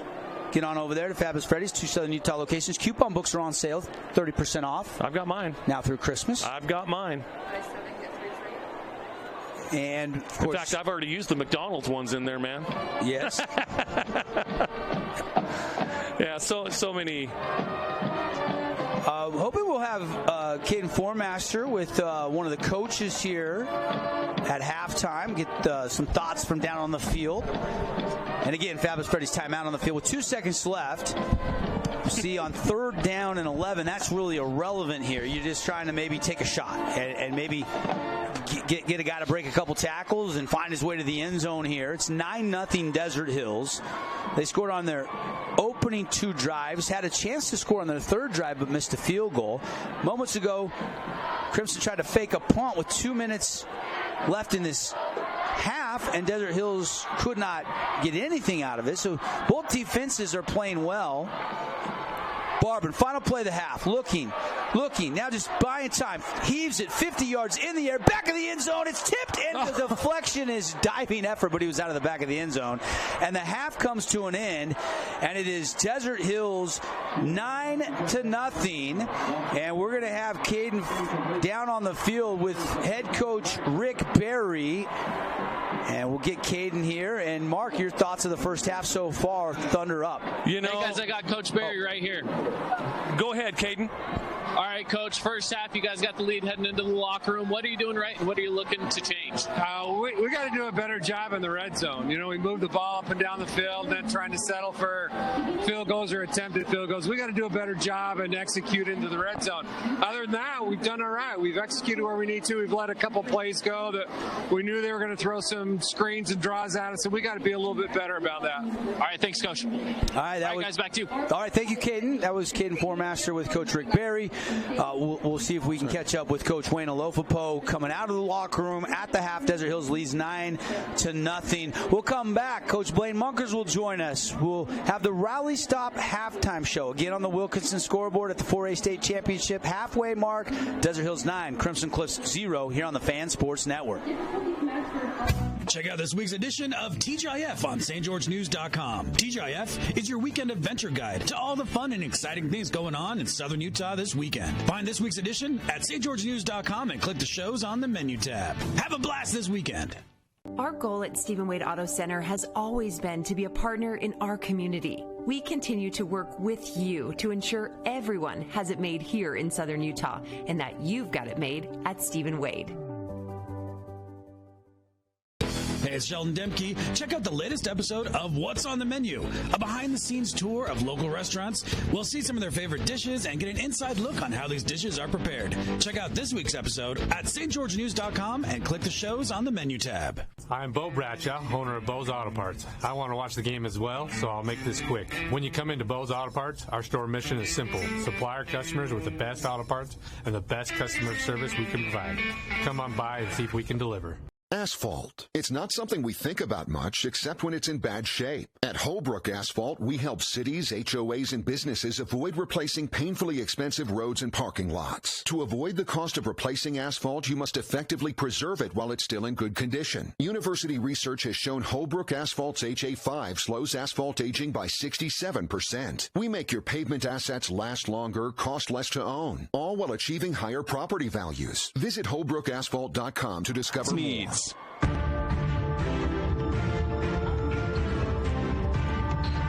Welcome back to Greater Zion Stadium, campus of Utah Tech University. Devin Dixon, Mark Musgrave, and now joined up in the broadcast booth, Dixie Flyer head coach Blaine Munkers. Coach, how are you? Good evening. We got to get Coach Mike turned up there. We're doing great, Coach. This has got to be a lot of fun for you, seeing Coach Berry and Coach Wayne out there locking horns tonight, huh? Yeah, I love this time of year. Why isn't he? It's just exciting. Hold on, we got to get Coach's headset working here. We're gonna do a little switcheroo, and then Mark will figure that out. Coach, we can't hear you here. Coach Munkers joining us now with a hot microphone. And Coach, your thoughts on what we saw in the first half so far? Well, it's all usual what I thought we'd be seeing. Crimson's got to get their offense going a little bit. I don't think they run as many RPOs as they'd like to, but that kind of coincides with not being able to have a lot of rushing yards on the ground. So I bet Coach Wayne's going over. We got to get something going up front and get some rushing game going a little bit, and then we can throw the ball on RPOs off our rushing game. Coach in the booth here with a little cameo, and hi everybody. Thanks for watching us. Glad you're with us here on the Fan Sports Network. Halftime 9-0. When did you know, Coach, that Coach Wayne was going to be a great head coach and Coach Barry was going to be a great head coach, as they spent at least Rick had 2 different stints on staff with you as your defensive coordinator? Yeah, Rick could have been a head coach a long time ago. I mean, when he joined our program, he was ready to be a head coach right then. He'd spent a lot of time as assistant, been in college level, high school level, so he was ready to go. It was like having 2 head coaches on staff when he first started. Wayne, when he first started, was just young, but he came along really fast. Him and Andy Stokes kind of started with my freshman program at first, and they were just 1 year with the freshmen, if I remember right. We brought them right up to the varsity, so they were both great coaches, and Wayne's come a long way from the year when he first started, and he knew the game of football, but as far as managing the kids and managing the program, I think he had a little bit to learn there, but he's doing a great job in that respect now too. So there's so many different personalities that can certainly be head coaches at all levels of football. What are the differences between these two? One being fiery, one being maybe a little more soft-spoken. Talk to us a little bit about those 2 head coaches. Yeah, I think Rick's personality is a lot like mine, kind of laid back. Let's be ready to play. Make sure you get them prepared. Don't get them too high, not too low, but kind of even keeled, and go out and make sure we're just sound and everything. And Wayne's, like I say, he's a fiery guy. He's marching up and down the sidelines. He was that way. I mean, when he was coaching with us, we'd always have to calm him down a little bit, but he's that way in practice. He's that way in the game, and both personalities can get it done, as you can obviously see. They're both here today, so there's not a one way to do it to get it done. A lot of different ways you can get it done, and both those guys have figured out how to do it. Obviously, they're here today. Yep. How proud are you, Coach, at this point in your career to see your coaching tree just continue to blossom and grow? I mean, Andy Stokes, they won today. He's got a great chance to play Lehigh next week in the title game. You got both these coaches, a lot of these assistant coaches down there came underneath your tutelage. I guess you're getting up there to a point where you're starting to see that tree get a little bit bigger. Yeah, and Morgan today, they had 4 guys that actually played for me or on their coaching staff, so it's fun to see these guys, and I like to see guys I've coached with and guys like I've coached to get into coaching and see them doing well. And I'm excited for Andy next week. I mean, I think he's taken second the last 2 years in a row, and it was a great game with him and Lehigh the first game, so hopefully he can figure out a plan to go take it to Lehigh this time. But I watched Lehigh today, and they're really good, so it's not going to be an easy task. And I'm excited for Rick and Wayne. I mean, one of them's going to get the ring tonight, and hopefully as they keep coaching, both of them can have an opportunity to do that. Now, Coach, I know you've been done for a couple of weeks for sure, so you've turned the page on this season for sure. How does next season look for the mighty Dixie Flyers? Well, we'll be all right. I mean, we're not going to have an outstanding guy, but we're going to have a lot of guys that are solid football players, and it's just work in the off season that's going to pay off next fall. So you just got to convince them, hey, we got to get in the weight room. You got to get some individual work done on your own out on the field. Make sure you stay in shape so we're not back at square one when we get out there in the spring, and do your off season work. And I mean, we give them a program, and I told my quarterbacks the other day, you got to get the receivers that aren't playing other sports and start throwing it around a little bit. So I'm sure they'll get them together, and once you get that going from year in to year out, it just kind of steamrolls, and the next guy knows what he's got to do because he was there the year before and saw what Reggie and Bronson and Blake Barbin or Blake Barney and all those guys that have had did, and it just kind of rolls on from year to year. That was the Tempest line down on the field. I heard a ruckus crowd cheer there as the Tempest line wrapped up there. You talk about rivalries. How about the rivalry between the Tempest line and the Dixie Jetettes? Oh, my goodness. That's a Region 10 rivalry. Yeah, that's huge. I mean, Laurel's kind of won that one for a few years, but, I know Marcy over there at Desert Hills, and she does a great job with that drill team, and they kind of go head-to-head year in and year out. Laurel does a great job also, but it is intense. If you've ever been to a drill team competition, I've been to a lot of them. like to go over and support Laurel when she's in it. And then my wife did it for a few years way back. So that gets as intense as any football game or basketball game. All right, before we let Coach Munkers go, you're an offensive mastermind.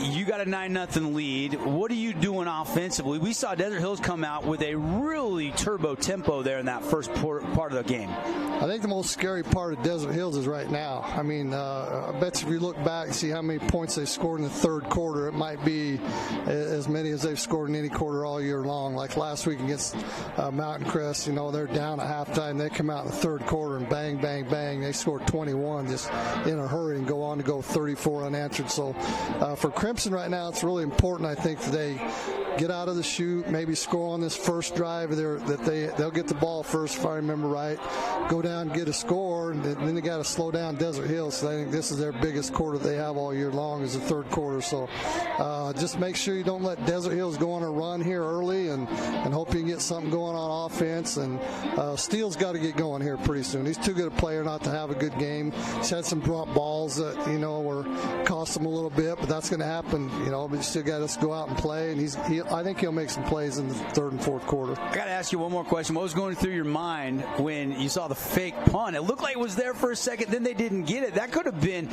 a quick score for Desert Hills, and it could be a 16-0 lead at the half. Yeah, that was good for Wayne's defense to come out and get a stop right there. I think that may be one of them, hey, if it's not there, punt it, and if it's there, run it. And I think he had a second there of indecision, and it ended up, costing them not getting the first down, but at the same time, the defense went out and got a stop. All right, stay with us, Coach. Let's go down to Caden Formaster, who's with Coach Wayne Alofapo. Go ahead, Caden. All right, Coach. Coming out of halftime, what'd you tell your guys there in the locker room?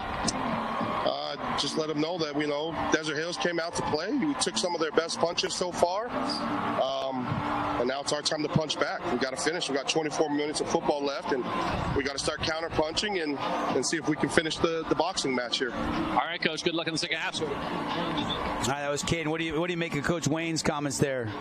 Well, I think that, he's exactly right. I think Desert Hills has played a really good half, and Crimson hasn't been, played their best half of football so far, but, they just need to get going on offense. I think the defense is doing fine. I mean, it could be, they could add, 14 or 21 points there on the board easily, and they've only got 9. So Crimson's defense doing well. They just got to get something going on offense, and, I'm sure they got good coaches over there, and they got a plan going in the second half to try to get something going on offense. All right, Coach, get your popcorn ready for the second half, and enjoy that popcorn and watch your understudies go to work. And thanks for stopping by. Great insight from you, Coach. Thank you so much. No problem. Thanks for having me on. All right, we got to take a 2-minute timeout. This is the Rally Stop halftime show. When we come back, we'll run down the stats, and we'll get you ready for the second half kickoff.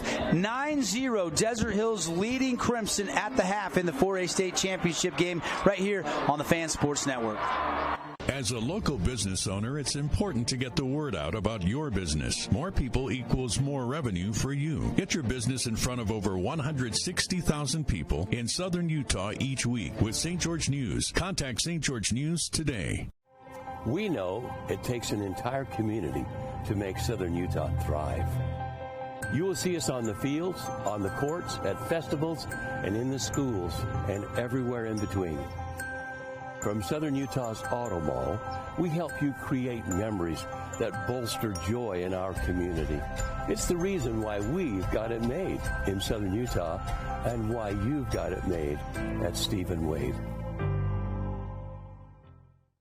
Stephen Wade Auto Center is committed to supporting our community. We are here to assist you and your family through every step of your life. This dedication to Southern Utah is born from the core values of the Wade family to support education, healthcare, homelessness, patriotism, heritage, and recreation that all add to our quality of life. At Stephen Wade Auto Center, we're working with you to ensure we've got it made here in Southern Utah and that you've got it made at Stephen Wade. Did you know that St. George News has a new app? Download the St. George News app today and stay up to date on everything happening in Southern Utah. Get instant notifications on news, weather, sports, and more. Download the app today and get your local news now. I'm Aaron Crane, host of the Region 10 Recap. Want to relive the highlights of the game? Look for the Region 10 Recap every week. Just follow St. George News on Facebook or go to stgeorgenews.com. First Ace Hardware is conveniently located in St. George on the corner of Bluff Street and St. George Boulevard with 30,000 square feet of lawn and garden, paint, tools, fabrics, sporting goods, and the most complete nut and bolt section in town. Hearst General Store, the Big Ace store on Bluff and on Main.com. City. OEC with HMF offer expires 11/30/22. See dealer for details.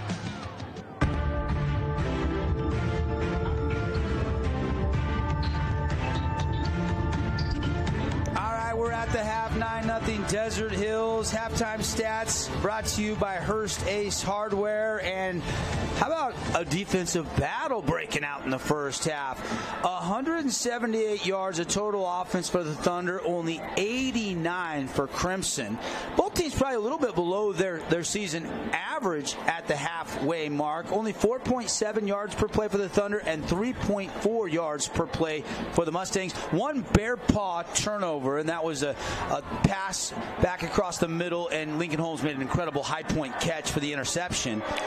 Yeah, it was a great athletic play for Lincoln Holmes on that. And we know he is a great athlete, whether it comes to football or basketball. He is a great athlete, and he showed his athleticism on that interception. Tide Morris leading the charge for the Thunder, 14 carries, 75 yards, averaging 5.4 yards per carry. Noah Fuitalolo going 7 out of 13 for 54 yards and a touchdown to Lincoln Holmes. He hit Lincoln twice, Tyden twice, Azen Cummings, Kona Crowell also had catches in the first half. Steele Barberman just 5 of 12, 54 yards. Boston Adamson 2 catches, 16. McCord Christiansen had 1 catch. Owen Peterson had 2 catches. Jordan Eaton had 1 catch. But more importantly, we don't know. I'm hoping maybe Caden Formaster down on the field can update us on Jordan Eaton, if he's going to try to tape it up and continue to play, or if that injury is going to keep him sidelined the rest of this 4A state championship game. They need Jordan Eaton on the field if he can go. They do. Yeah, guys. Oh, go ahead, Caden. Hey, I was able to catch one of the trainers coming out of the locker room just barely, and I said, hey, what kind of update can you give me on Jordan Eaton? And she said, he's good to go. So they're going to wrap it up, and we'll probably be seeing him come back out. There you go. That's a football player right there. Rub some dirt on it, right? What scared me about that play is just the reactions that some of his teammates had, putting both of their hands on their helmets. That made me a little nervous. His sport is the next sport. I mean, he's a great football player, but even a better basketball player. Rally Stop halftime show in the books. And we are set to go. Thunder working right to left on your radio dial, wearing white jerseys, white lids. Mustangs, the home team, the number 1 seed versus the number 2 seed. They got the all red on with the red helmets. And the kickoff is short and returnable. And this one is going to be taken and bobbled by Ty West. His knee went down. Actually, That's not Ty West. That was, I think, number 24, Bronson Plum. Yep. But when he went down to get the ball he dropped, he touched the ground with the knee. Dead ball. They'll start it at the 18-yard line, 1st and 10. The only level of football you can get away with that is the NFL, I believe, even college. Yeah. When your knee's down, you're down. Absolutely. Some supplemental stats in that first half. Penalties, not much. 2 for 15 yards for the Thunder. 2 penalties for 20 yards for the Mustangs. Again, Thunder had 121 on the ground, only 46 passing, 40 through the air, and 37 on the ground for the Mustangs. And they'll go back to work on the outside. They get the ball to Boston Adamson. It's a pickup of 6 to the 25-yard line. Yeah, nice little out play there by Adamson. He makes the right decision, spins to the outside, and a nice little pickup on 1st down for the Mustangs. That's a good way to come out and start a half. Play-by-play coverage here brought to you tonight by our friends Jersey Mike's. Later on tonight, we're going to choose our Jersey Mike's sub of the game. They'll run it, and a hit comes and driven back. Nowhere to run that time for Mason Topalian. Polu was the first to make We are Utah's financial and to drive him back, and then he had a couple of Thunder buddies come and help him out, but Polu first down the tackle. Well, and Polu was certainly the X factor in the player of the game last week. He forced a fumble, had a pick 6, had another interception, 6'2", only a junior. And he is a force to be reckoned with. He's already picking up a bunch of college looks. And now 3rd and short.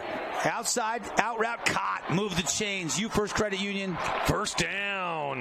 Nice catch by Boston Adamson. Ran that out route deep enough.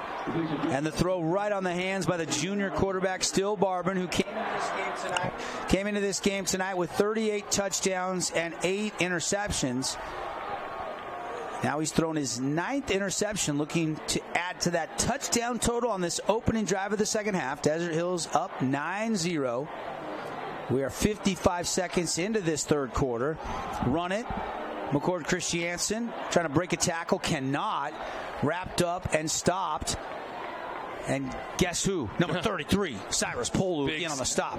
The big sophomore Cy Polu, when he gets those paws around you and those arms, you're not going to go far. He went on a visit to BYU, and they offered him on the spot. I know he's already garnished an offer from the Y. Well, look at that body, Devin. Yeah. I mean, that is a football body right there. Only as a sophomore. Older brother is going to come back from a mission to play at Utah Tech, if I'm not mistaken. Ty West. And Ty West can't make the catch. It pops off his hands. It was almost intercepted by Shotwell, I believe. Shotwell had a great chance to bring that in. Here's our Holbrook Asphalt replay. You can see it pops up right there. He almost has it. Ty West was looking to make a football move. He took his eyes off and looked at where to zig or zag to try to maybe get some yak yards and forgot the football. A couple drops now in this game for the Mustangs, which is uncharacteristic. This is a good wide receiver core, and that'll force the Mustangs into 3rd down and medium here. 3rd and 5. Looking outside again. That same out route. Did he catch it in bounds? No, he did not. It's incomplete. He didn't stay in bounds. Yeah, number 14, Tuckness out there. Riker Tuckness drove him out of bounds while he was still in the air. It was he did catch the ball, but driven out of bounds while he was up in the air still. And are they just giving Taven Mortensen a little bit of breather on defense tonight? I know he was nursing a calf injury the last couple of weeks. Yeah, for sure. Mortensen started at corner, but it's Tuckness that's been playing since early in the first half. The punt by Messenger angled away from the return man. It's going to trickle out of bounds inside the 30. And here comes the Desert Hills offense with a 9-0 lead. The numbers again in the first half are Noah Fuitalolo, 6 out of 12, 46 yards and a touchdown. It was an 8-yard touchdown to Lincoln Holmes, senior to senior. Lincoln Fui been throwing pitch and catch for a lot of years, and they got to hook up in the state championship game. We'll see if they can get any more. You feel like this 9-0 lead is not enough right now. Oh, heavens no. 9 does not win this football game, Devin. Man in motion, that's Polu. They'll run it to Tyden Morris. And he's going to pick – it looks like there's nothing there, and he gets 5. Tyden Morris, now 68 yards rushing. That is his 19th carry already. Surely the game plan was to get number 12 the ball a lot tonight for Coach Eggs and Coach Stevens. They'll run it. Cummings, the jet sweep, will try to run north-south, cut back, put his head down, and the flag flies in. He got about 4, but this one could be coming back. You know, and something to keep an eye on out there. I don't see Mortensen out there even on these first 2 or 3 offensive plays here in the second half. Maybe we can put Caden on that and see if he can't do a little research for us and find out a little bit more on Taven. Yeah, I noticed Riker Tuckness was out there, but I wasn't sure if it was just to keep Morty fresh or not, so certainly maybe something to miss there. Twins to either side. Now they'll put it trips. Ball on the far hash. Thunder working right to left in your radar. Backwards pass. The double pass coming. Cummings going to throw it to his brother, and it's incomplete. Actually, I think that was Kona Crowell that was the guy that threw it, trying to find Cummings. Do you like the trickery? It didn't work. It was well covered. Got to give Crimson some credit. Yeah, for sure. They all stayed disciplined. Yeah, that pass wasn't there. That play wasn't there. But, yeah, no, I don't mind going out and, digging deep into the playbook a little bit and trying a little bit of trickeration here early in the second half. Out of the gun. Fui trying to set up a screen, completes it. Outside, Tyden Morris breaks the tackle, puts his head down, gets it out to the 40-yard line. So on 3rd down and long, the Thunder going to get it out to the 40-yard line. Yeah, here's our Holbrook Asphalt replay of the game. Looked like a little face mask right there as well. Mustangs got away with, but it didn't matter because more first down. New set of downs for D Hills. Won a state championship at the 16-17 season and the 13-14 season on the last offensive play of the game. Remember that. Run it to Tyden Morris. Off left tackle behind Stu Talfa. Not much there. Good job there. Just a 2.5-yard gain. Yeah, the one was Quinn Kaiser on a jump pass to Gavin Young. Yep. And Quinn Kaiser had a blitz up the middle. It was against Pineview. Spun out of it and threw it to Young wide open in the end zone to walk it off. Yep. The other was Wormsley was the quarterback. Yes. The other year that they won it. Both those state championship wins were under Coach Carl Frankie, by the way. Morris tackled for a loss. Here come the Stang Gang. They get in the backfield. Rowan Williams leading the charge. Parker Andrus in the mix. And Caden Hawes there as well. Alec Talfa just couldn't hold his block long enough for Morris to get that outside there on the right tackle. And he was the one that made that play. 3rd and 13 now.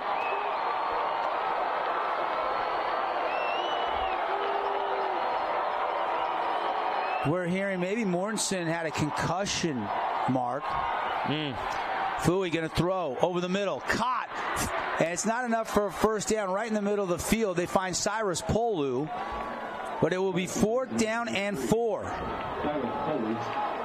And it looks like he's going to play it, I don't want to say conservative, but he's going to just play it chalk here. I wonder if Mortensen, remember when he made that first catch of the game? He took a shot on the boundary. Yeah.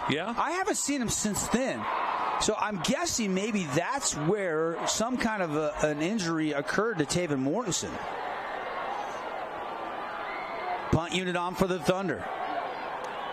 You hate to see T Money not able to go the rest of the way in his senior season, one of the captains for this Thunder team. Yeah, he puts a lot into this football team. Punt by Polo, a good one. Fair catch called right at the 10. And Crimson's defense and Desert Hills defense comes out in the second half, and they both force punts. You know, I know it's actually midway here now through the third quarter. If you'd have told me it was 9-0, I would have probably kind of rolled my eyes at you, but that's where we stand right now, 9-0, 6:52 to go in the third quarter. This has been more of a defensive battle than an offensive battle, and that's kind of what I was leaning on. I kind of thought both these teams would be in the 30s, at least a high 20s. 6:52 to go. Here comes Steele Barbin. He's been limited in the passing game. They're going to run it right up the middle, and not much there. Stu Talfa going both ways. Big Tassi Sauta and Bridger Fleming, those defensive linemen, haven't given up much running room or running lanes in the middle of the field to the Mustangs tonight. 9-0 our score. Crimson trying to get on the scoreboard. They'll go empty. Trips to the near sideline. And now it's going to be a pass outside to the twin side, and Boston Adamson will make the catch. Looks like he's going to come up just about a yard short. But, good play by Adamson. Boy, he has really good hands over on the outside, especially outside the hash marks. After this play, we're going to go down to Caden Formaster and see if he has learned anything about Taven Mortensen. Barbin, ready to go. They'll run it. And nothing there again. Third and short, and they didn't get. In fact, I don't even know if he got quite back to the line of scrimmage. Desert Hill's right there to make the stop on the handoff run. You know, Devin, I just wish. Here's our Holbrook asphalt replay. Yeah, pushed him back. You know, it's 4th and 1 or 3rd and 1. You go into shotgun, so now it's 3rd and 6, really. The art of being under a center is just gone now. Let's check down with Caden. All right, guys. I was actually able to talk to Taven myself. He's over here on the sideline with us. He's dressed up in the hoodie and the football pants, so he's not coming back. He had said, I said, hey, man, you know what's going on? And he just said, dude, I got hit, and I just don't remember anything for a while after it. So it's definitely the concussion protocol. Nothing is set in stone, of course. I don't know anything in particular, but just, of course, taking those precautions. Yeah, and his night is done, but his teammates going to try to pick him up and finish this off. They've got the 9-0 lead. That was number 66, I think, Conley Ulrich, that was shaken up, wasn't it, Mark, as he walks off the field? Yeah, he's got his jersey kind of tucked up into his pad, so it's hard to catch a number, but I could see Looks that like being Conley. I could see that being number 66. He Conley is walking off under his own power, but the punt unit on. So on 3rd and a long 1, they got nothing there. Desert Hills is forced to punt, and they should get pretty good field position. Long sequence, maybe seeing if the Thunder would jump. They don't. The kick is away by Messenger. And they're going to let it bounce. I don't think we've seen one fielded punt tonight. No. They're all bouncing short of the return man. So either they need to come up. But really, for Crimson, unfortunately, most of Messenger's punts are just kind of sitting. They are. They're not really bouncing. They're not taking that forward spin. Right. That's right. He's not getting that top spin on that. And Desert Hills is going to start this drive out near midfield at their own 48-yard line. 1st and 10. Here comes Ruiatalolo. Tide Morris in the backfield. Twins to either side. They'll run it to Morris. Jump cut initially, and then he is swarmed. And didn't get anything. In fact, I don't even think he got back to the line of scrimmage. Rowan Williams again. 32 coming up there, making helping out on that stop. That's Rigby Moss, junior backer. They got a lot of good linebackers on this Crimson Cliffs team. Yeah, they do. And right now, they're looking for Morris to get the ball. Little play action here might work really well for the Thunder. They blitz. They throw a swing pass. It's complete to the outside, and they'll pick up 7 down to the 45 of the Mustangs, where it'll be 3rd down and 3. Pass complete to Lincoln Holmes, I believe. Yeah, here's our Holbrook asphalt replay. And again, they did use a little bit of that play action. I think that'll work well for them as we move forward. Morris with the carry, gets it out just past the sticks. Looks like that is going to be enough for a Thunder 1st down. I haven't seen there's the indication. That's good enough for you first down, Devin. Yeah, big time right there. Keep this drive going into Crimson territory. Desert Hills with the football and a 9-0 lead. 3 minutes and 55 seconds left in quarter number 3. I mean, near capacity crowd mark tonight. I mean, 10,600 is what this seats. Pass outside, caught by Polu, cuts back, and then trying to get back, working his way to the outside, and he is swarmed, tackled. Brock Baker, Jay Sweeten and company converge on the stop. You know, still amazing to me just how big of a target and big of a man that Polu is, that he does have really good footwork, almost wide receiver-ish.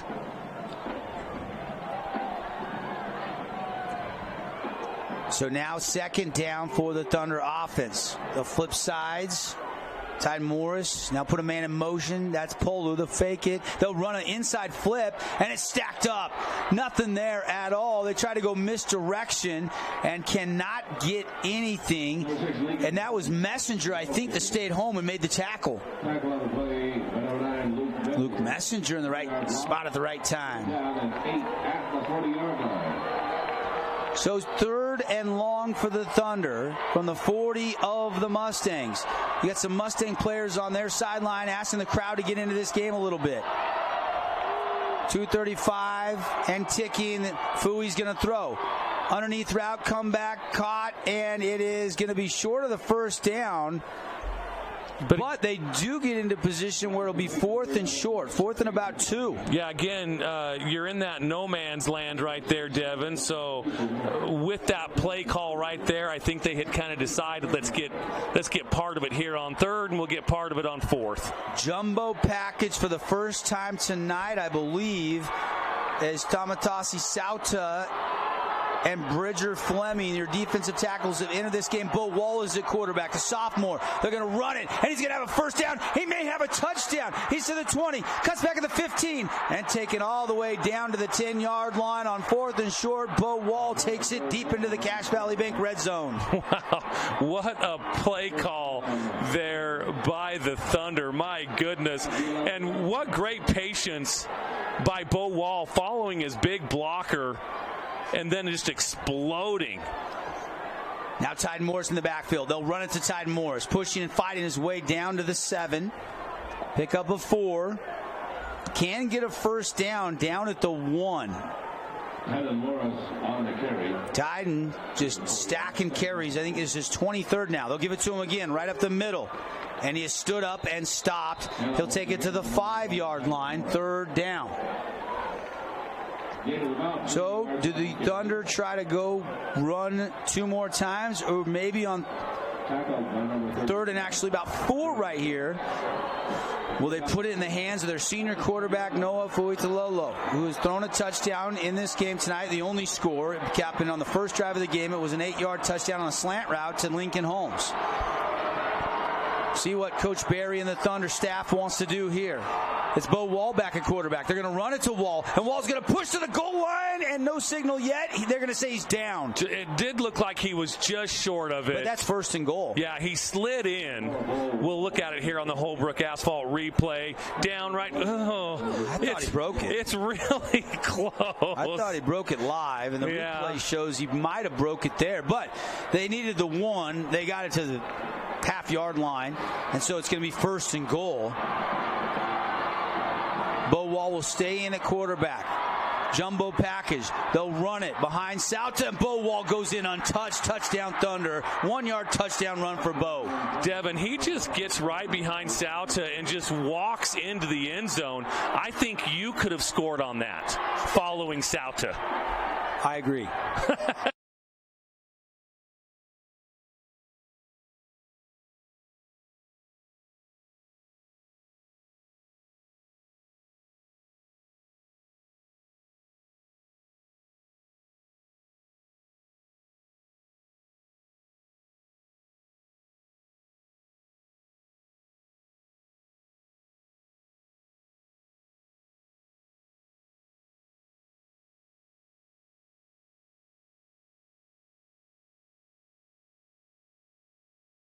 Check out this week's edition of TGIF on stgeorgenews.com. TGIF is your weekend adventure guide to all the fun and exciting things going on in Southern Utah this weekend. Find this week's edition at stgeorgenews.com and click the shows on the menu tab. Have a blast this weekend. Our goal at Stephen Wade Auto Center has always been to be a partner in our community. We continue to work with you to ensure everyone has it made here in Southern Utah, and that you've got it made at Stephen Wade. Pot and taste the flavor of family.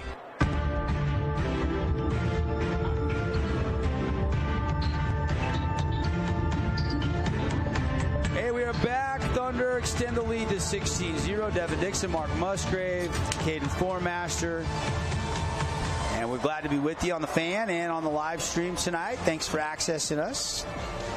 And the kick is going to be returnable from the 2-yard line, but not going to get out across the 15-yard line. Good special teams coverage by the Thunder. And I think that was Mason Topalian, the running back, on the return there for the Mustangs. But no crease. Yeah, no, actually great coverage. And by the way, Conley Ulrich is back out on the field after being shaken up. Good. But Taven Mortensen won't return to this game. We believe in concussion protocol. That's a huge loss for the Thunder on both sides of the ball. Yeah. But Jordan Eaton, they said, is going. I'm trying to see if Eaton's out there. They're going to run a pass, and it is caught. And there is the guy, Jordan Eaton, making the catch. Excuse me, that's Boston Adamson. My mistake. Connor Kell. I actually don't see Jordan Eaton on the field right now. I don't see him out there right now either. We'll keep an eye on that, though, to see if he does make an appearance again. I didn't see him on that first drive. I didn't either. We did get word that he was going to try to go in the second half after being shaken up and limping off the field. 1st and 10. They'll run it up the middle. McCord Christiansen out across the 30 to the 33-yard line. Nice blocking by the guys up front. Looks like there's a flag down there right around the 20-yard line, Devin, and we've ran out of time here in the third quarter as well. But there's a flag down. We'll keep it right here. See what the penalty flag is. Both teams are heading to their sideline. We've played 3 quarters in the 4A state championship, and Desert Hills has a commanding 16-0 lead over the Crimson Cliffs Mustangs on the Wilkinson's House of Lighting scoreboard. So, guys, I'm down here on the 20-yard line right where that flag happened, and it looked like it could be a roughing the passer call because Barvin got hit to the ground afterwards. So I know he was looking for that flag. It came out a little late, but we'll see what the call officially is. All right, let's keep it right here. Gives us a chance to thank some of our great sponsors, people bringing you the broadcast and supporting high school football all year long. Nets on Fire. Don't have any other local score updates to bring you. Can tell you the championship scores from earlier today around the state, though. Lehigh beat Stansbury, Tentview beat Orem. Morgan is your 3A state champs. They beat Juab. San Juan is your 2A champs. They beat Beaver. And Layton Christian, the 1A champs. They beat Kanab. All those 1A, 2A, 3A games played earlier today right here at Greater Zion Stadium.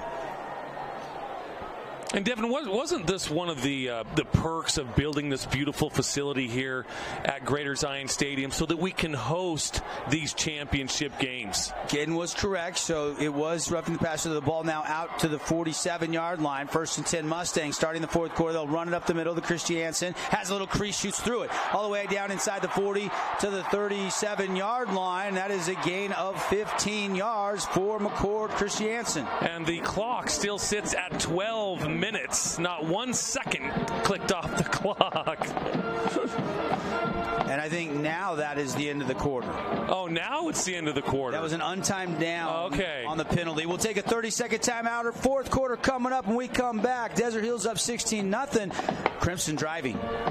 I'm Bo Bradshaw, owner of Bo's Auto Parts. I want to watch the game as well, so I'll make this quick. When you come into Bo's Auto Parts, our store mission is simple. Supply our customers with the best auto parts and the best customer service we can provide.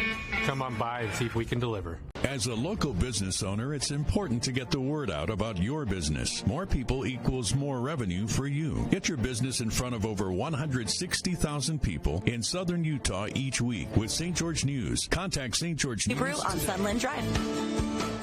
Hi, this is Luke with Union Associates, your local insurance agency. Often I am asked, hey Luke, do I have the right insurance for my autos or business? We at Union Associates have the backing of American Family Insurance, and we have the experience to review your current insurance policies for your business, home, and autos. We want to do what's best for you. When the time is right, let us clearly explain your options and give you our professional input. Union Associates lives right here and works in southern Utah. We are your neighbors. We want to help. Give us a call today for a free insurance review to make sure you are properly Welcome back, everybody. Barber's going to set up a screen pass, and McCord Christiansen's going to bring it in. He's going to take it all the way down inside the 20, and then Shotwell is going to deliver a big hit at the end of that play. But the screen to perfection to Christiansen, and for the first time tonight, the Mustangs are deep in the Cache Valley Bank red zone. Man, big hit by Shotwell. He's got a great football name, especially when he's going to make hits like that. So the first play of the fourth quarter, a good one. Crimson, Bo's Auto Parts, crucial part of the game here. They got to score. Down 16-0, got to score. Yeah, and you got to put 6. You got to put 6 or 7 on the board right here. Quick pass outside, caught by who else? Boston Adamson. He has been busy tonight, leading receiver for the Mustangs. For Adamson, that is catch number 6, I believe. Because here's the scenario for Crimson. You punch this in, you get 6, you get a 2-point conversion, you're only down 1 score. Right. I knew you were good at math. Well, I graduated from Dixie. They'll put sidecar to the right, the running back to Pallion. Barban looking to throw outside, swings it in the flat. Pallion makes the catch. He's dragged down immediately by Kona Crowell. And they'll pick up a couple, and it'll be 3rd and a yard. Maybe 2. I'm trying to see that spot down near the 10. It looks like about 1. Yep. I'm going to give him a long 1 there. Yeah, good pursuit by Crowell to chase Topalian down. Certainly 4-down territory for the Mustangs. Oh, absolutely. They're huddling up. Clock is ticking. We're 11:15 left to go. 4A state championship trophy on the line. It's staying in Washington County, but is it going to Crimson or Desert Hills? Crimson's got to score here. You got to believe it. They'll run it to Pallion up the middle. Has a burst. Has a score. Special moment where you make history and you remember that run for the rest of your life as he takes it into the end zone for that special moment when you touch it down. Man, he didn't get contact until about the goal line. He slips through there. Boom, right there. Wow. Great run by number 21. Now, they're lining up for 2 here, which is obviously the correct thing to do.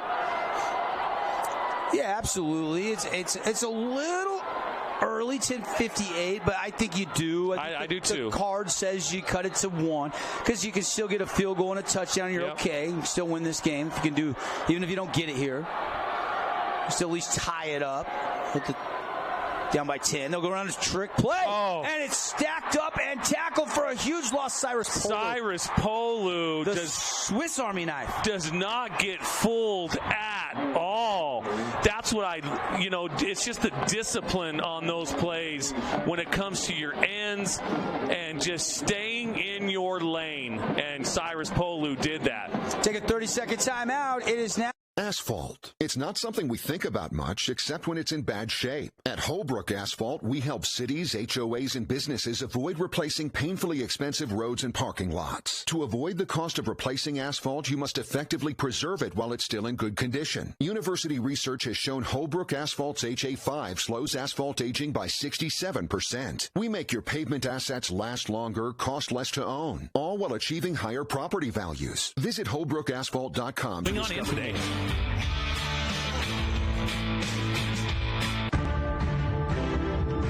We're back. Greater Zion Stadium, St. George, Utah, home of the 4A state championship game. Mustangs get a much-needed touchdown, but don't get the trick play 2-point conversion. Coach Weiss, I like the design. You're trying to get misdirection, maybe catch the defense flowing hard. Didn't work, though. And here's the kickoff, returnable from the 10. Here comes Polu. Cyrus out across the 30. Has blockers. 40. Oh, boy. Cyrus Polu midfield into Crimson territory. The kicker to beat. He cuts back. 20 to the 10. Polu's going to score. Touchdown, Desert Hills. He makes a play on defense and then takes it 90 to the house. The Desert Hills sideline is going nuts. Look at the student body. Big play by Polu. He just makes one down there on the 2-point conversion. Gets the ball right back. Takes it all the way to pay dirt. I think you're going to have a celebration penalty here. A celebration penalty, but Cyrus Polu, wow, this kid is just a sophomore. He's your kick returner. He's your punter. He's your DN. He's your wide receiver. You can run him. What can't this kid do? You know what, Devin? There's a word that describes players like Cy Polu, and they're not all over the place. He's special. He really is. I'm telling you, this kid's a sophomore, and Region 10's going to have to deal with him for another 2 years. Not just Region 10, 4A state.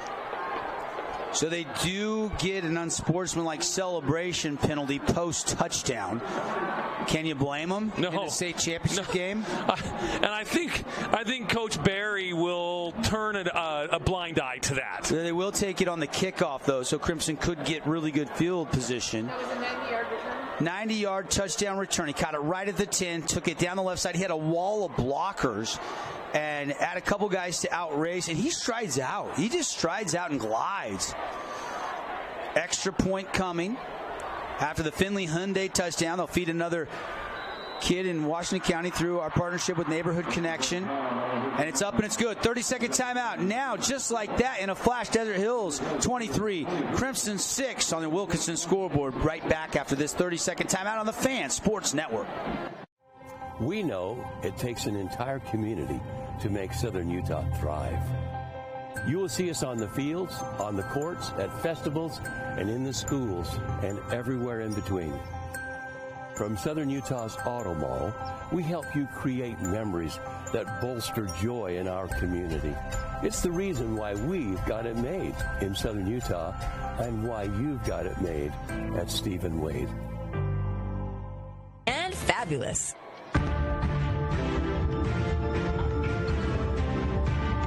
All right, we are back here at Greater Zion Stadium. Desert Hills with a quick score. Hey, let's throw it down to Caden. Caden, what you got down there for us?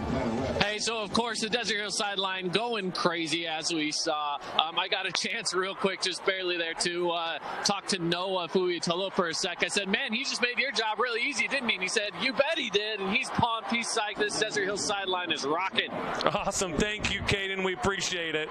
Caden Formaster, third member of our crew. Up top, Devin Dixon, Mark Musgrave. And just like that, Cyrus Pulu is giving Desert Hills a comfortable lead. Reverse back to Ty West. Ty West won't get the 20. Taken down to the 17-yard line. Great special teams tackle there by the Thunder. Well, I'll tell you what, this Thunder team is really hyped up, and the Mustangs need to step up their intensity. They need to get where the Thunder are right now.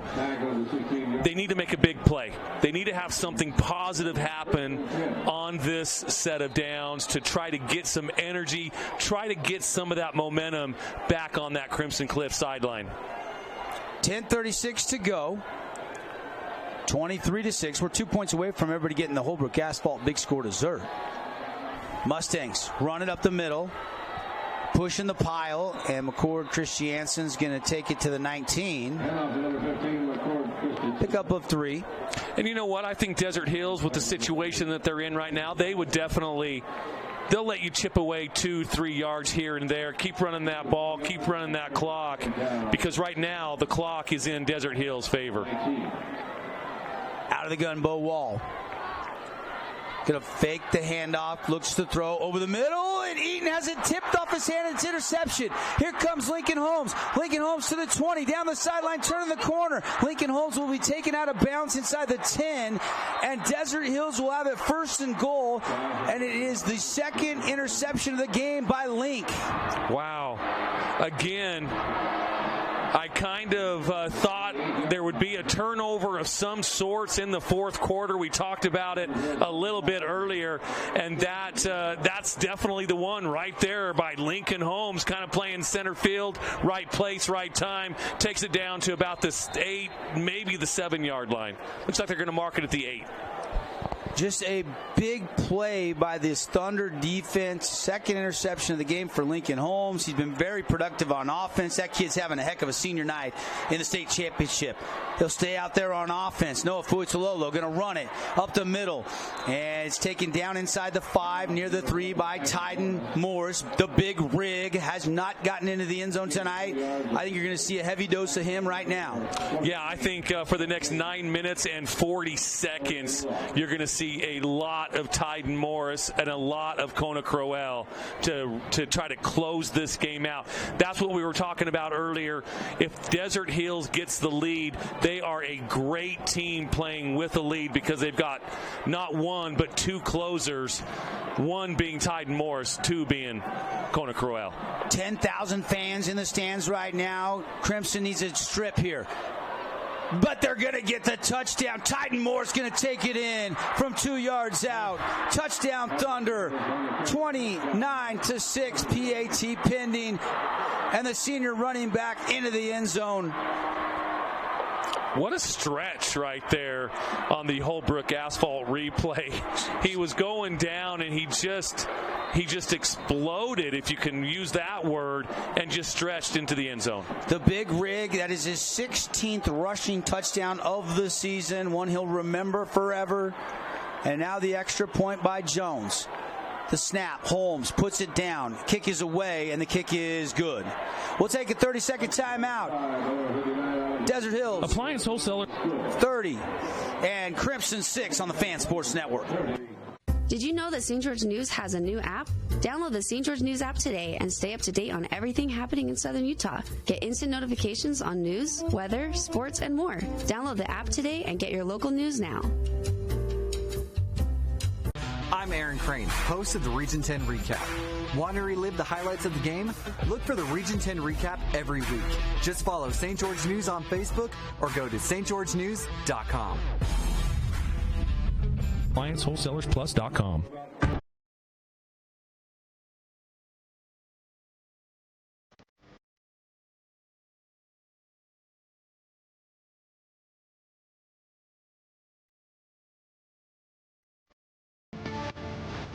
And we're back here, 9:12 remaining. Glad you're with us. Nothing like a Friday night. Remember, on the Fan tomorrow, as the kickoff goes into the end zone for a touchback, we got a doubleheader. Utah Tech football will be on the air at noon with the pregame show. 1 o'clock kickoff, senior day for Coach Peterson and the Trailblazers, looking to win their third in a row. Coming off that rivalry win last week. Upset Stephen F. Austin, 19th team in the country the week before. They got Tarleton State tomorrow, and then the home opener for the Trailblazer basketball team tomorrow night, 7 o'clock, Burns Arena. Coach Judkins and the Blazers taking on Cal State University Northridge. Barbin, got to have some urgency. Pass complete. Ty West brings it in out to the 35-yard line, maybe the 36 on momentum. That is a gain of 16 and a U First Credit Union. First down. There's the sticky hands that you have seen all year from these receivers. Great catch there by West, and Barbin put it right on him. But the interception leads to points. Now Crimson's got to score, and they probably got to start thinking onside kicks. Yeah. Throw over the middle. And Eaton has it intercepted again, and I don't know if it was tipped or not. And Cummings. Here comes Cummings back to the 42-yard line. Tackle from the backside by Connor Kell. The third interception of the game by the secondary of the Thunder. And he was open. He just led him a little bit too far. I just watched Barbin. He is frustrated with himself right now. Well, that's been his miss all night tonight, Devin. It's just been overthrows. This isn't the first one that he's just missed a little bit long. He should today, but you know what, let's not let this game define his Region 10 2022-2023 season, because he has been a marvelous quarterback all year long. Oh, he's been a gunslinger, and with them and Snow Cane sharing the region title, you got to believe he's in the running for the MVP. But obviously the 3 interceptions tonight. Now the Thunder go back motion, and it looked like maybe 2 guys moving at the same time. Yeah, they blow this dead. Yeah. Either a procedure or an illegal shift there. And that'll cost the Thunder 5, the wrong direction. But they can now really just try to ground and pound and run the clock. Absolutely. Again, you've got one of the best closers probably in the state of football, and I'm talking from 1A to 6A in Tyden Morris. Just use your closer and use as much clock as you can and move on to the final tick, and that's where they really want to get to so they can get the celebration going. I'll tell you what, Tyden Morris, 25 carries but only 73 yards, just had that last touchdown score, has 2 receptions for 31 more yards, so he's over 100 yards all-purpose tonight, and they'll give it to him up the middle, and he'll gain 3. Inside the 45 to the 44, the Mustangs. Noah Fuitalolo, senior, playing his final game on a torn ACL. This kid has been tough as nails. Yeah. Missed 4 games. It happened way back in the second half of the Brighton game. Yep. He's 11 of 18, 88 yards in a score. Still Barbin, just 13 of 22, 103, and 3 interceptions after that last one by Cummings. Yeah, it really has. Up until the last 8 minutes of football play, it really has been a defensive battle. Thunder finally opening up. Holmes goes in motion. They toss to Morris. He'll cut back quickly. He's hit, and he is dropped. Got the line of scrimmage, and it's going to be 3rd and 12. Doesn't matter. Didn't gain any yardage, but he eats up 40 seconds of clock as they just let that clock tick. Yeah, I don't think they're going to have to throw a pass the rest of the way. No. I mean, obviously there's still some timeouts that the Mustangs have, but they needed to go down and try to score quickly on that last drive and just led Eaton a little bit too far. I mean, he extended out one hand, and it was Cummings just kind of ranging that safety position. And now the Thunder just working on a little clock. 3rd down and 12. I still think you keep it on the ground here. Oh, yeah. Well, they're not going to. They're going to set up a screen. And Morris is going to be, it's dropped. Tyden dropped it, maybe intentionally, because he was going to be tackled immediately. Now it's 4th down. But if you catch that, you get tackled immediately, at least it continues to tick that clock. Yeah. So, interesting play call. Maybe thinking blitz was coming. The screen has worked okay. It has, absolutely, it has, and it was, it was almost like a run play with that screen play. It's been so successful. Didn't work there though. Nope. Cyrus Polu, yes, he punts. Standing at his own 43, will let it fly. And it's going to drop down inside the 20, and it's going to take a bounce down inside the 5, and it's going to be... Two guys going into the end zone touched it at the same time, and it's a touchback. And I think that's the right call. It is. One of those guys has to hang back around the 2-yard line as one kind of swats it. But they both went after it. You know what, though? I don't mind the hustle play. Don't mind the hustle play at all. It took a big forward, almost too big of a forward bounce. It looked like it almost hit somebody. I know it didn't, but that's kind of the bounce that it took. So a little sliver of life for the Mustangs. The defense does get the ball back relatively quickly. 6:56 left in this game. Desert Hills leading 30-6 here in the 4A state championship game. Quick throw to the outside. Incomplete. Trying to find Boston Adamson. Hunter Clark in there on the coverage for the Thunder. Again, coming up, we're going to have a bunch of awards to hand out. We're going to be going downfield level. Have an extended post game for you on the stream and on radio. And right now, Desert Hills can taste the title. 30-6 lead. They dig in on defense. 2nd down and 10. Play action. Barban sitting in the pocket. Has some time. Lets it fly. Over the middle. Wide open. Complete. Here comes Connor Kell. Out to midfield. Ball pops out, but he was going out of bounds anyway. Hunter Clark makes the stop. And the clock will stop. That's a big play. They got to score quick here, though. Yeah, they do, for sure. Yeah, he was wide open down the seam right there. Yeah, well, they're playing back a little bit. Exactly. Top. Yep. Smart. That's really good defense calls. 4-quarter defense. They'll run it to Topalian. He'll take it to the 45, fall forward to the 44. And it will be 2nd down and 4 after a 6-yard gain right up the middle. And that clock just keeps on ticking, Devin. We're down to 6 minutes and 25 seconds left. I just fear that the time has run out on Crimson. 30-6 our score. Barban, quick hitter, caught by Adamson and try to get out of bounds. He cannot. He stays in bounds. They will stop it, I think, momentarily to move the chains. 6:05. He'll start on our referee's wind. Crimson Cliffs 149 yards passing. At the 34-yard line. They're at the Thunder 34. But Desert Hills has 169 on the ground. Thunder only 88 passing, but they've only allowed 83 to the Mustangs on the ground. Pocket collapses. Barban's going to run. He's going to put his shoulder down and try to get everything he can. And that's a kid fighting for his teammates right there down inside the 25. Yeah, he is. I mean, here's our Holbrook Asphalt replay. When you lower your shoulder and take on Polu and Shotwell, that's a brave kid right there taking on Polu. Barban is he's got just a heart of steel right there. Over 25 points scored tonight, so Holbrook Asphalt Big Score Dessert is on. after the game, head to the St. George Yogurt Land. 5 ounces free yogurt for everyone. I expect a big crowd over there tonight. I do too, especially with the location just right across the street. Owen Peterson caught it and gets out of bounds. Short gain, though, just a pickup of 3. Oh, we're having some fun up here, you guys.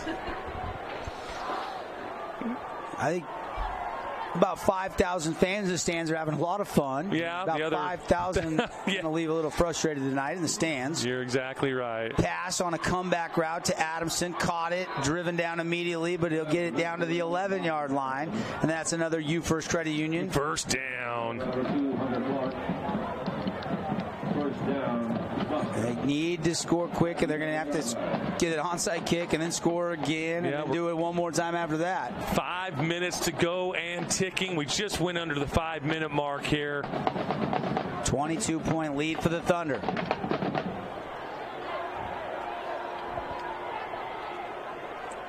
First and 10. Can't get a first down around the 2. Blitz. Crossing pass caught by Connor Kell. Racing to the front pylon, driven out of bounds at the 2-yard line. He doesn't get in. Wow, Holmes with some makeup speed to knock him out of bounds. I believe it was Holmes. Yeah, it was. He got off his block and then knocked him out of bounds. You don't think that's a big play, but it's just another play that just eats up time. Yep. You know, we got 4:38 to go. 24-point lead by Desert Hills, Devin. You said 22. You apparently did not graduate from Dixie High School. Did I say it wrong? Pass to the end zone. And he catch it? No signal. Yes, no, there's touchdown. A touchdown. Yep. Boston Adamson. So the Mustangs are fighting to the end. You got to love it. I do love it. High arcing pass, corner, jump ball. Wow. What a catch by Boston Adamson. The ball popped out, but it was after the official had already given the signal. Thank you again for our Holbrook asphalt. Replay. The Crimson Cliffs coach just right next to us pointed to the scoreboard, and they put 6 more. Now they change it. They gave it to Desert Hills, but they got that fixed. Yeah, and my 2 points off on my math. I wasn't paying attention. Gee, many Christmas. It's all right, Mrs. Erickson would be embarrassed of me right now. Pass into the end zone for the 2-point conversion, and it's caught. Connor Kell, and it is 30-14, and now it is a 2-possession game. You got to get the onside kick. You got to score. You got to get the 2-point conversion, and then you got to repeat that process all in just 4:38. Seems like a tall order, but there's a little bit of life left in this Mustang gang. It is a tall order, but you know what? Until that final tick happens, you just keep playing and playing and playing, and I love how the Mustangs are doing that. It just tells you a lot about this team, a lot about this coaching staff, and a lot about the Stang gang. So we'll see if they try to kick it hard, kick it low, get a high bounce. What NFL game was I watching the other day? The kicker actually faked one way, started the other way, and then wrapped his foot around and kicked it with the other plant foot. It was an amazing effort. They didn't get it. I want to say it was the Jets kicker, and I think the Jets are the only NFL team that's recovered an onside kick all season. They're going to sprint out quickly. Here we go. And they'll kick it into the boundary, and it'll hop out of bounds. Well, that didn't work. No, that did not. Little too hot. Maybe trying to get that high hop. Yeah, and it just scooted right out of bounds. So Desert Hills can now work a little more clock with a 16-point lead. 30-14 on the Wilkinson's House of Lighting scoreboard. Wilkinson's lighted up. Region 10, and they have all season long, and a showdown in the title game head-to-head. Get your lights, fans, home decor, and more. A unique place to shop at Wilkinson's. First and 10 Thunder. The last 4 minutes and 38 seconds, a lot of seniors' careers. They'll run it to a senior, Tyden Morris. He'll get 3. I don't think you can pull him out of the game right now, Devin. I think he's going to stay in there. Tackle made by Charlie Morby. The entire time. At the Mustang 48, second down and 8. This would be the third Thunder State Championship in football in the last 9 years. The fall of 2013, the fall of 2016, the last 2 for D Hills. They had some good Sewell boys in those years. Yeah, they did. Panay and Noah won it when Panay was a sophomore, and I think Nephi was a senior. That was after Nephi, who just got called up from the Saints practice squad. I saw that. Congratulations, Nephi. And we'll be playing on the active roster on Sunday for the first time in his rookie season. And he came back from I was at the game when he broke his neck for Desert Hills. Yeah. They said he should never play again. He came back the next year. I remember that. Helped his team win it. Actually, I think the injury happened his sophomore year, if I'm not mistaken. Yeah, I can't remember exactly, but I was so... Panay and him won 1 title together. I was so nervous when he came back, and every time he'd get tackled or hit, you were just so grateful that he would pop back up. It'll be interesting to see, you look at the alumni out of Southern Utah in the NFL, and it's a short list. Yeah. Doug Jolly, Panay Sewell, Nephi Sewell. And they're going to throw a quick bubble, and breaking a tackle and fighting for the first down was Cyrus Polu or Kona Crowell? No, Kona. It was Kona. It was Kona that caught. Boom, nice little jab step right there in our Holbrook asphalt replay. And he'll move the chains. Boy, he's a strong kid, too, when he runs. Actually, they marked him short. They marked him a yard short. It'll be 3rd and 1. I thought he got... Yeah, he must have stepped out because looking at the replay, it looked like he had it by 2 or 3 yards. Running up the middle to Tyden Morris, pushing ahead, and easily gets the first down. Needed 1, got 5. Dan, it doesn't matter, though, when you have a guy like Tyden Morris. My goodness, he is just one of the best closers. And that might do it, buddy. Oh, that first down. Yeah. One of the best closers probably in the state of football. I was looking over to the far side to see if Coach Rick Berry has still got the headset on. No, he's got the headset off. Meant to say in the state of Utah, not the state of football. Coach Berry's got his play sheet dangling from his belt loop. Coach Eggleston's giving Sam Stevens a hug. Thunder can smell the title. Run it again to Morris. Morris stacked up, tackle for loss. Mustangs still playing hard. You got to love to see that. That was number 37, Phillips, with the tackle. Looks like the Mustangs are going to call a timeout here with 2:40 to go. Good tackle by Jordan Phillips. You look at the statistics in this game, and there's Tyden Morris. I think that was just his 29th carry of the game. 84 yards and a touchdown. But 29 carries, and he's going to hit the 30 mark. That is a workhorse, Devin. Crimson. Boston Adamson's been busy tonight. 7 catches, 53 yards. But very nice night. Those 3 takeaways by the Thunder defense. McKay Wright leading the way with 6.5 tackles, 5 solo. Rome Williams, 5.5 stops. A tackle and a half, TFL. And physical game out there tonight. 30-14 with 2 minutes and 40 seconds left on the Nets on Fire clock. Clock is ticking. Basketball season coming soon. Make sure you get your athletes some training year-round. Nets on Fire. They'll run it again. Left tackle run. And they'll get a pickup down inside the 35. Got to the 33-yard line. And Parker Anderson will make the stop, and it's 3rd down and 7 for the Thunder. And another timeout taken by the Mustangs. Timeouts all season long, brought to you by Fabulous Freddy's. Coupon books are on sale through Christmas. Make a great stocking stuffer. They're all 30% off. Get a book of 10, and you get 3 for free. There's nothing like a clean car driving around St. George. Yeah, with the rain earlier this week, definitely a good time to get in there and take advantage while they are on sale. Even in the sunshine, even when it's dead of summer, Devin, I get my truck washed about twice a week. I can't stand having a dirty vehicle, and Fab Freddy's is definitely one of the best. I asked Coach Barry, how many state championships are there? And he said, this is number 4.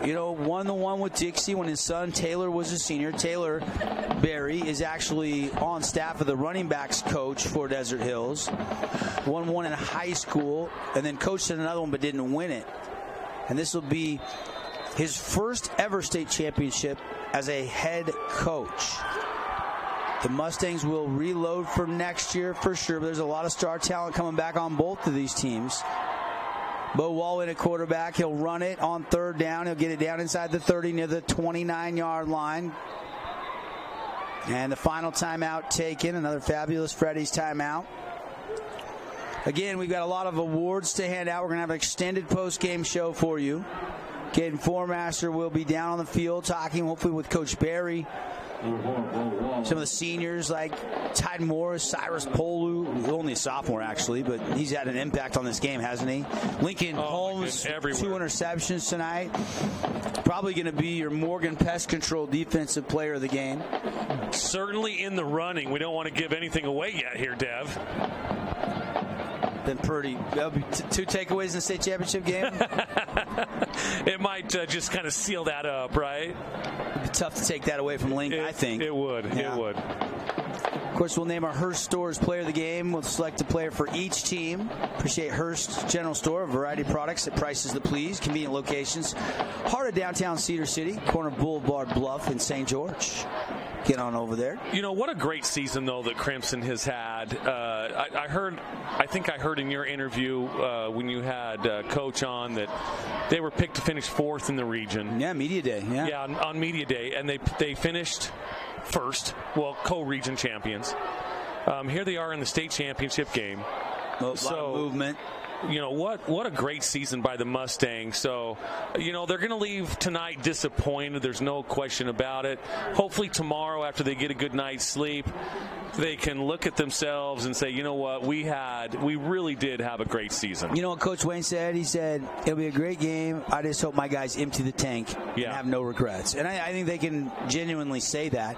It's going to sting. Yeah, for sure. These seniors that have helped come in as freshmen when the school was formed in 2019 and have been through all 4 years. This one's going to sting. For a defense that had no starters coming back, replaced all 11 starters. Exactly. It's been a wonderful season for them, and they'll be back ready to. And these underclassmen have tasted it now, and they'll be hungry to get back with another chance. Yep. They're going to pooch punt it here after the 5-yard false start. It's going to take a good bounce for the Thunder down inside the 10, trickling down near the 5. And now Crimson will have possession again, down 30-14 with just 2 minutes and 15 seconds left on the Nets on Fire clock. Yeah, it looks like like I said, they'll have a long field to go here. 2 minutes and 15 seconds left. Still down 16 points. I'm not quite sure if Desert Hills has. The fans, I know the team hasn't started their celebration, but wondering if the fans over there have kind of started their celebration and boy, what a season the Thunder have had as well. Barban is standing at his own goal line. 20 out of 32 passing tonight, 183 yards. Slings this one outside. It's caught. No, it's not. It's dropped. That is at least the 3rd, maybe the 4th. No, they're counting that as a catch and a fumble, Devin. Okay. I didn't know he made a football move. They're going to have a talk about it. A little conversation. Here's a look. Holbrook asphalt replay. Does he catch it, make a move? That's close. It really was close. Looks like they're going to call it incomplete now. That's kind of what I thought live. Yeah. I didn't think he had it long enough. Noah Fuitalolo, 12 of 20 tonight, 102 yards and a touchdown pass for Desert Hills, senior quarterback, who will have to have ACL surgery next week. Been scheduled since he tore the ACL in the first game of the season. The carbon fiber brace held up. He made it through the year. I wasn't sure that would happen. Me neither, Devin. Every time he took off running, I was concerned about him. We've known him for a long time, and he's such a good kid from a good family. Barb going to throw. Now he's going to run. He's going to step up. He's got a little room. Breaks to the outside, puts his head down, gets what he can. It's a U First Credit Union first down and pick up of 11, maybe 12. I'll tell you what, he's taken on Polu twice, lowering that shoulder pad and going right into Cyrus. The kid's fearless, Barbin. What a game for Cyrus Polu, though. Oh, yeah, for sure. Cyrus Polu, you just call his name all night long. Does a little bit of everything. Never comes off the field. No, never. Yeah, hardly ever. And, talking about how the Crimson Cliffs Mustangs, they were supposed to finish 4th. Here they are. They're co-region champs. They're in the state title game. Desert Hills, they were supposed to be in this game. They had much different expectations, and they went through some trials with Noah and some injuries.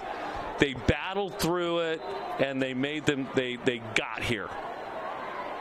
I feel like the last 3 or 4 weeks they started playing for each other. Barbin scrambling around, hit, and the ball is secured, but it is a tackle from the backside, and Barbin goes down and pick up a couple.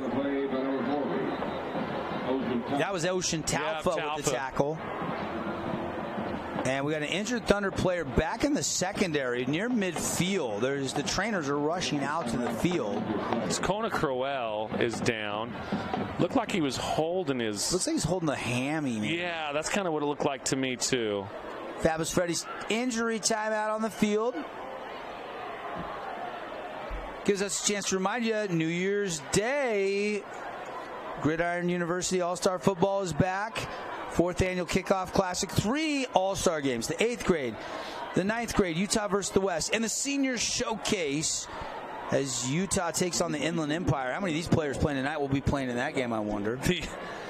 The Inland Empire. That's where I'm actually from, really? Devin. San Bernardino, Fontana, Riverside. Probably some great football players in that neck of the woods. Yeah, there really is. In fact, I forgot his name on Utah Tech. He went to Upland High School in San Bernardino.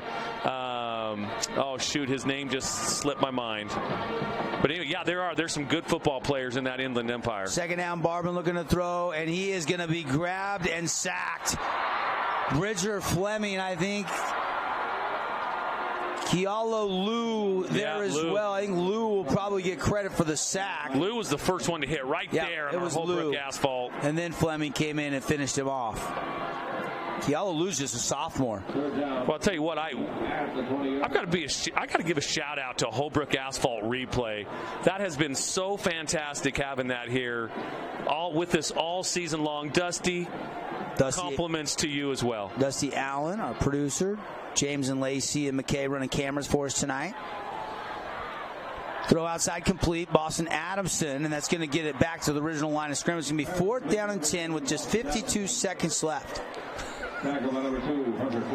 Hunter Clark will make the stop. He's been busy. Hunter Clark has played great. The junior has come on strong all year long. He'll be one of the leaders on this secondary. He had to go to Riker Tuckness tonight, who got a lot of time early in the season. Was actually the starter at corner until they moved Taven Mortensen to corner. He got hurt back in the first quarter. Hope he's okay.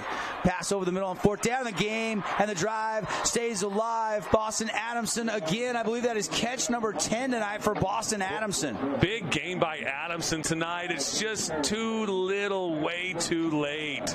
But what a great athlete that kid is. Goes up at the high point, catches it with his hands, and brings it down. 28 seconds to go and ticking. They'll snap this ball here around 24. 30-14. Another completion outside to Ty West. West is shaking and baking, makes a man miss. It'll be a gain of about 12. And 12 seconds on the clock. They'll stop it briefly to move the sticks. Looks like the Desert Hills student body is getting ready to rush the field. Enjoy the moment. Yeah. They want to enjoy the moment. They can feel it. Final play maybe of the game. 7 seconds. They'll throw it. It's complete. Eaton fighting. Finally taken down. And that is it. The game is over. Desert Hills wins it. There it is. Your 4A state champs in the state of Utah. The final 30-14. They win it over the Mustangs. Couple Mustangs. The motion setting in on one. You knew it would be bittersweet. The elation for the Thunder. The frustration for the Mustangs. Tip of the cap to Coach Wayne and this Mustang team. They'll be back better than ever next year. But it is Rick Barry and the Desert Hills Thunder that are your 4A state champions. And they're soaking it in on the field. Memories made for these players. You know, a lot of kids dream about getting to a championship game.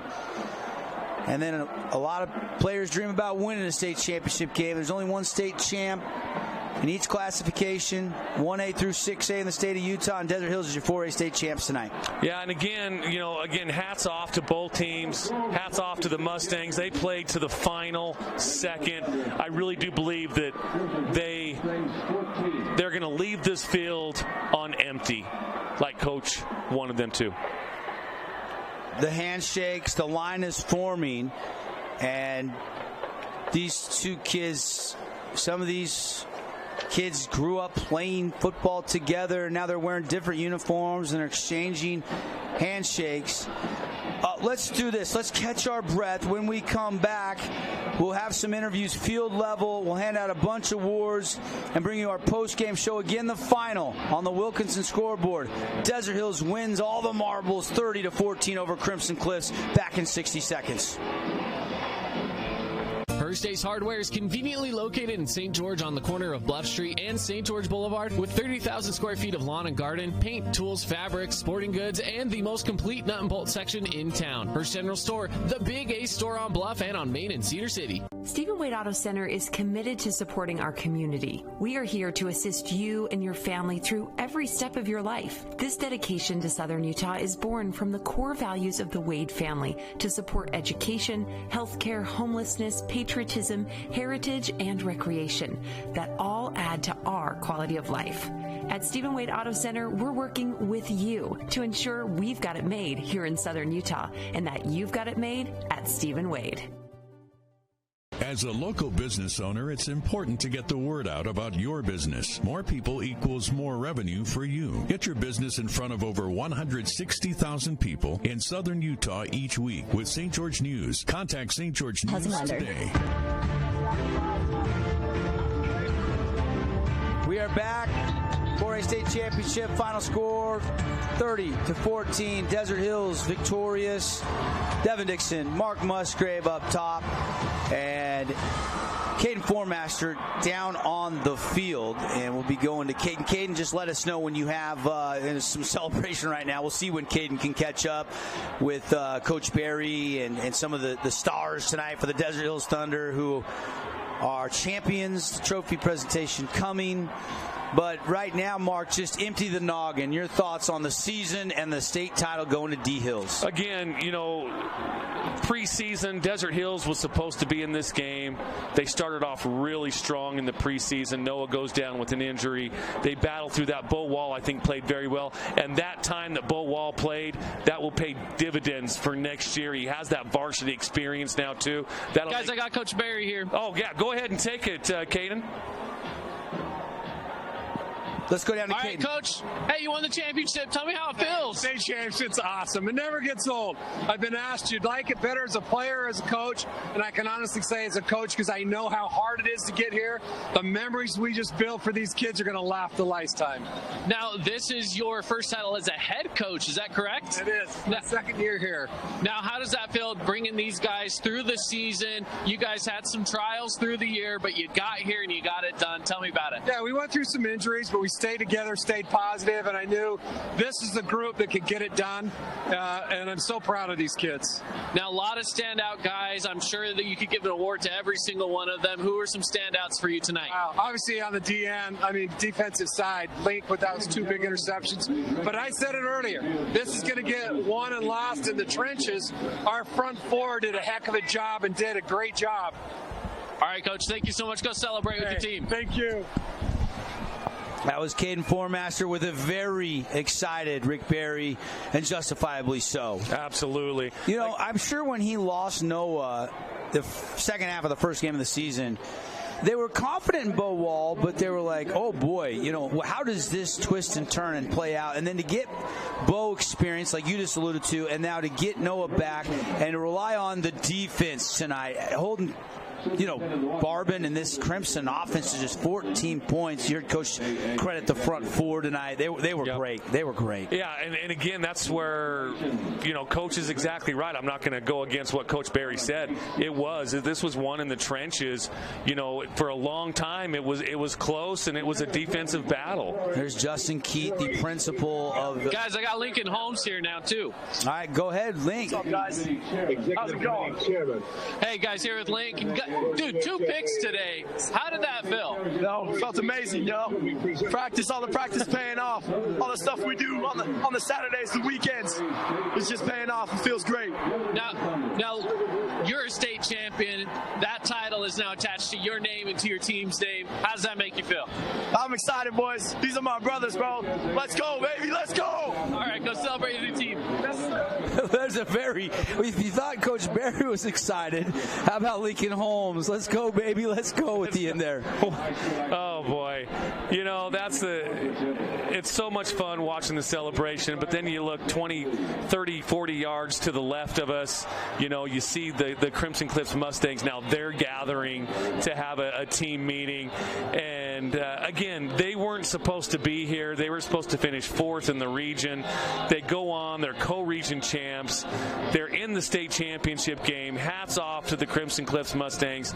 Desert Hills, they were supposed to be here. They did what they were supposed to do. Player of the game brought to you by Hearst Ace Hardware. Mark, I'll give you the honors tonight for the Mustangs in the loss. Who really stood out and impressed you? You know, I've got to go with Boston Adamson. He got open today. He had great hands. I agree. 11 catches, 101 yards, and a touchdown. That's a great game by any standards. So your Hearst Stores player of the game for the Mustangs, Boston Adamson. For the Thunder, it's a little bit more difficult here. The nominees, obviously, you know, Noah, very efficient tonight, threw a touchdown. But Tyden Morris, 31 carries, 113 yards, and a touchdown. You know, you had Azen Cummings, Lincoln Holmes, Kona Crowell, Tyden Morris all catch a bunch of passes. They really spread the ball around offensively. You know, it's a little bit tougher, but I would probably lean Tyden Morris just because of the season he's had. I definitely would. And even though he didn't have that big play today, he did. He got chunks of 3, 4, 5, 6 yards every time he touched the ball. And that just wore down this Mustang defense, I think. And certainly in the second half, he just ate up a lot of clock. Lincoln Holmes, your Desert Hills. Hey, guys, I got Cyrus here. All right, Caden with Cyrus Polu. All right, Cyrus. Man, hey, you had one heck of a game, one heck of a season. How do you feel, man? You're a state champ. You know, I just dreamed this since I was a little kid. I just can't believe I haven't. You know, I watched like all the school boys. They all won it. I was there, and I just feel so good. All right, go get in this picture. He's going to go lay down and get right in the middle of the picture. Great. Guys, I thought I was going to be a part of that Desert Hills championship picture there for a second. You should have just jumped in, Caden. I would have. Caden, you better take a picture for social media. They say you were in the middle of it all. Get your phone out and take a. Can you even take a picture tonight? He's using his phone for for our sideline reports. Man. Caden Formaster down on the field, Devin Dixon, Mark Musgrave up in the booth, Paul Ratliff, Connor Collins. Some of the guys are going to join us for extended postgame. We're just getting started here. Mark, before I let you go, a couple of things we want to do here. Let's go ahead and make it official. Lincoln Holmes he's got to be the defensive player. Or do you want to go with somebody on the front four tonight? You know, Cyrus Pohl, you could get. You could. There's so many ways and so many different players we could give that Morgan Pest I think Control. Cyrus had at least 12 tackles tonight. It sure did feel like it. That is for sure. But you know what? It's hard to look away from 2 picks. It's just hard. Yeah, it really is. Morgan Pest Control, defensive player of the game. Let's go with Lincoln Holmes. I love it. Let's go with Lincoln Holmes. Thank you, Morgan Pest Control. Our 60 for School sponsor. So they've been hanging around with us. They did it at 50 years. They're doing it again for 60 years. For every region win, they give $60. Well, that starts adding up. That's for sure. And over the course of this 60th anniversary year, Morgan's going to donate $15,000, $20,000 plus $1,000 directly to our local schools. We started it in baseball season. We're going through football, and we'll wrap it up with basketball season. So those $60 for all these sports continues to stack up. And obviously, 10 wins this year. That's $600 for Desert Hills. 10 wins for Crimson this year. That's $600. You start doing that and adding it up for baseball, basketball, football. Huge shout out to Morgan Pest Control. Yeah, thank you, Dave Kipp, and your partnership with us here. Hey guys, I'm here with Noah as well. All right, let's go down to Fooey with Caden Formaster. All right, Noah, they call you Fooey. Hey, you're a state champion. You led this team from the quarterback position, had an injury there, but you know what? You fought through it. You're here now. You're a state champ. How's it feel? It feels amazing. You know, there's really no other feeling like it. We put so much work in from last year, and just to know that it all paid off, it's really awesome. It's something you dream about really from a very young age, and you always picture it, but not many people get the chance to go out and get that ring. So I'm super proud of this team for coming together like they did, and everybody played their hearts out tonight. So I've just got to shout out to them, and also the scout team getting us better every week. They don't really get a lot of praise and glory, so they played a huge part in the state championship. Hey, Caden. All right, very good. Thank you. Congrats on the state championship. Mark Musgrave's up there. He's in my ear. Give me just a sec. Hey, Caden, tell Fooey that Coach Dixon and Coach Musgrave are very proud of him. So Mark says that Coach Dixon and Coach Musgrave are very proud of you, and congrats on the state championship. Thank you, coaches. There you go, guys.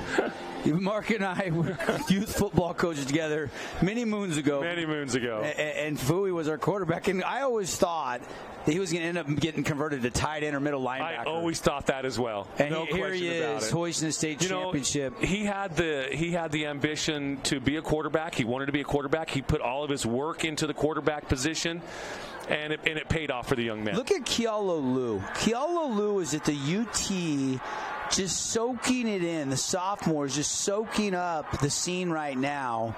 Kind of a cool moment. Coach Barry's talking with the reporters. Desert Hills is going to make their way over to celebrate with there's 1,000 fans. They didn't rush to field. Security did its job, but they are waiting for the Thunder. They're heading over to their fans, and they're high-fiving some of the fans. And rest assured, the Thunder fans are going to be having a good time on a Friday night tonight. That's for sure. They're going to be able to sleep in, hopefully, because they will be up late tonight. Jersey Mike, sub of the game. I got to believe it's either Sauta for coming in on offense and blocking for Bo Wall, or Bo Wall running in a touchdown and getting a key fourth down conversion, as well as that jumbo package they put in late in the year worked really good again tonight. It really did. And one thing that I love about Bo, how he handles that, is how he's patient enough. He gets right behind his offensive lineman and just follows him, and then he breaks off of him. He's very patient. And again, Bo's experience this year, it's just going to make him a better varsity quarterback next year. All right, we'll go with the co. You know, you could throw Bridger Fleming in on that too, because he's in that jumbo package as well. There's your Jersey Mike's sub of the game. Thank you. A sub above the rest at Jersey Mike. Stop by one of their multiple Southern Utah locations. All right, our Appliance Wholesalers Plus Playmaker play of the game. I think I know what it is. You do too. 90 yards. Oh, yes. The house call. The house call. I I mean, Crimson had just scored. All of a sudden, they had a little momentum and still time on the clock. And then the kickoff, Cyrus Polo to the barnyard for a little boogie. Yeah, Polu just really took that momentum right back from Crimson Cliffs. He did that last week against Mountain Crest, where the momentum was switching back and forth with the pick six. Does the same thing, just in a different way tonight against this Mustang team. The Crimson Cliffs Mustangs just takes that momentum right back, and the Thunder never looked back. Glad you're with us here on the Fan Sports Network for our online audience. Thank you so much. We're excited to continue our partnership with KSL. Hope you enjoyed the coverage. Shout out to Dusty Allen, Lacey, James, McKay, Colin back in the Fan Sports Network studios. All our people behind the scenes from helping deliver you the pictures tonight and the radio coverage. For our radio audience, stick around. More extended post-game coverage coming after this 2-minute timeout. For everybody been watching tonight, good night. Where the Desert Hills Thunder are victorious. They are your 4A state champs. They have beat their region rival Crimson Cliffs by a final score on the Wilkinson scoreboard, 30-14.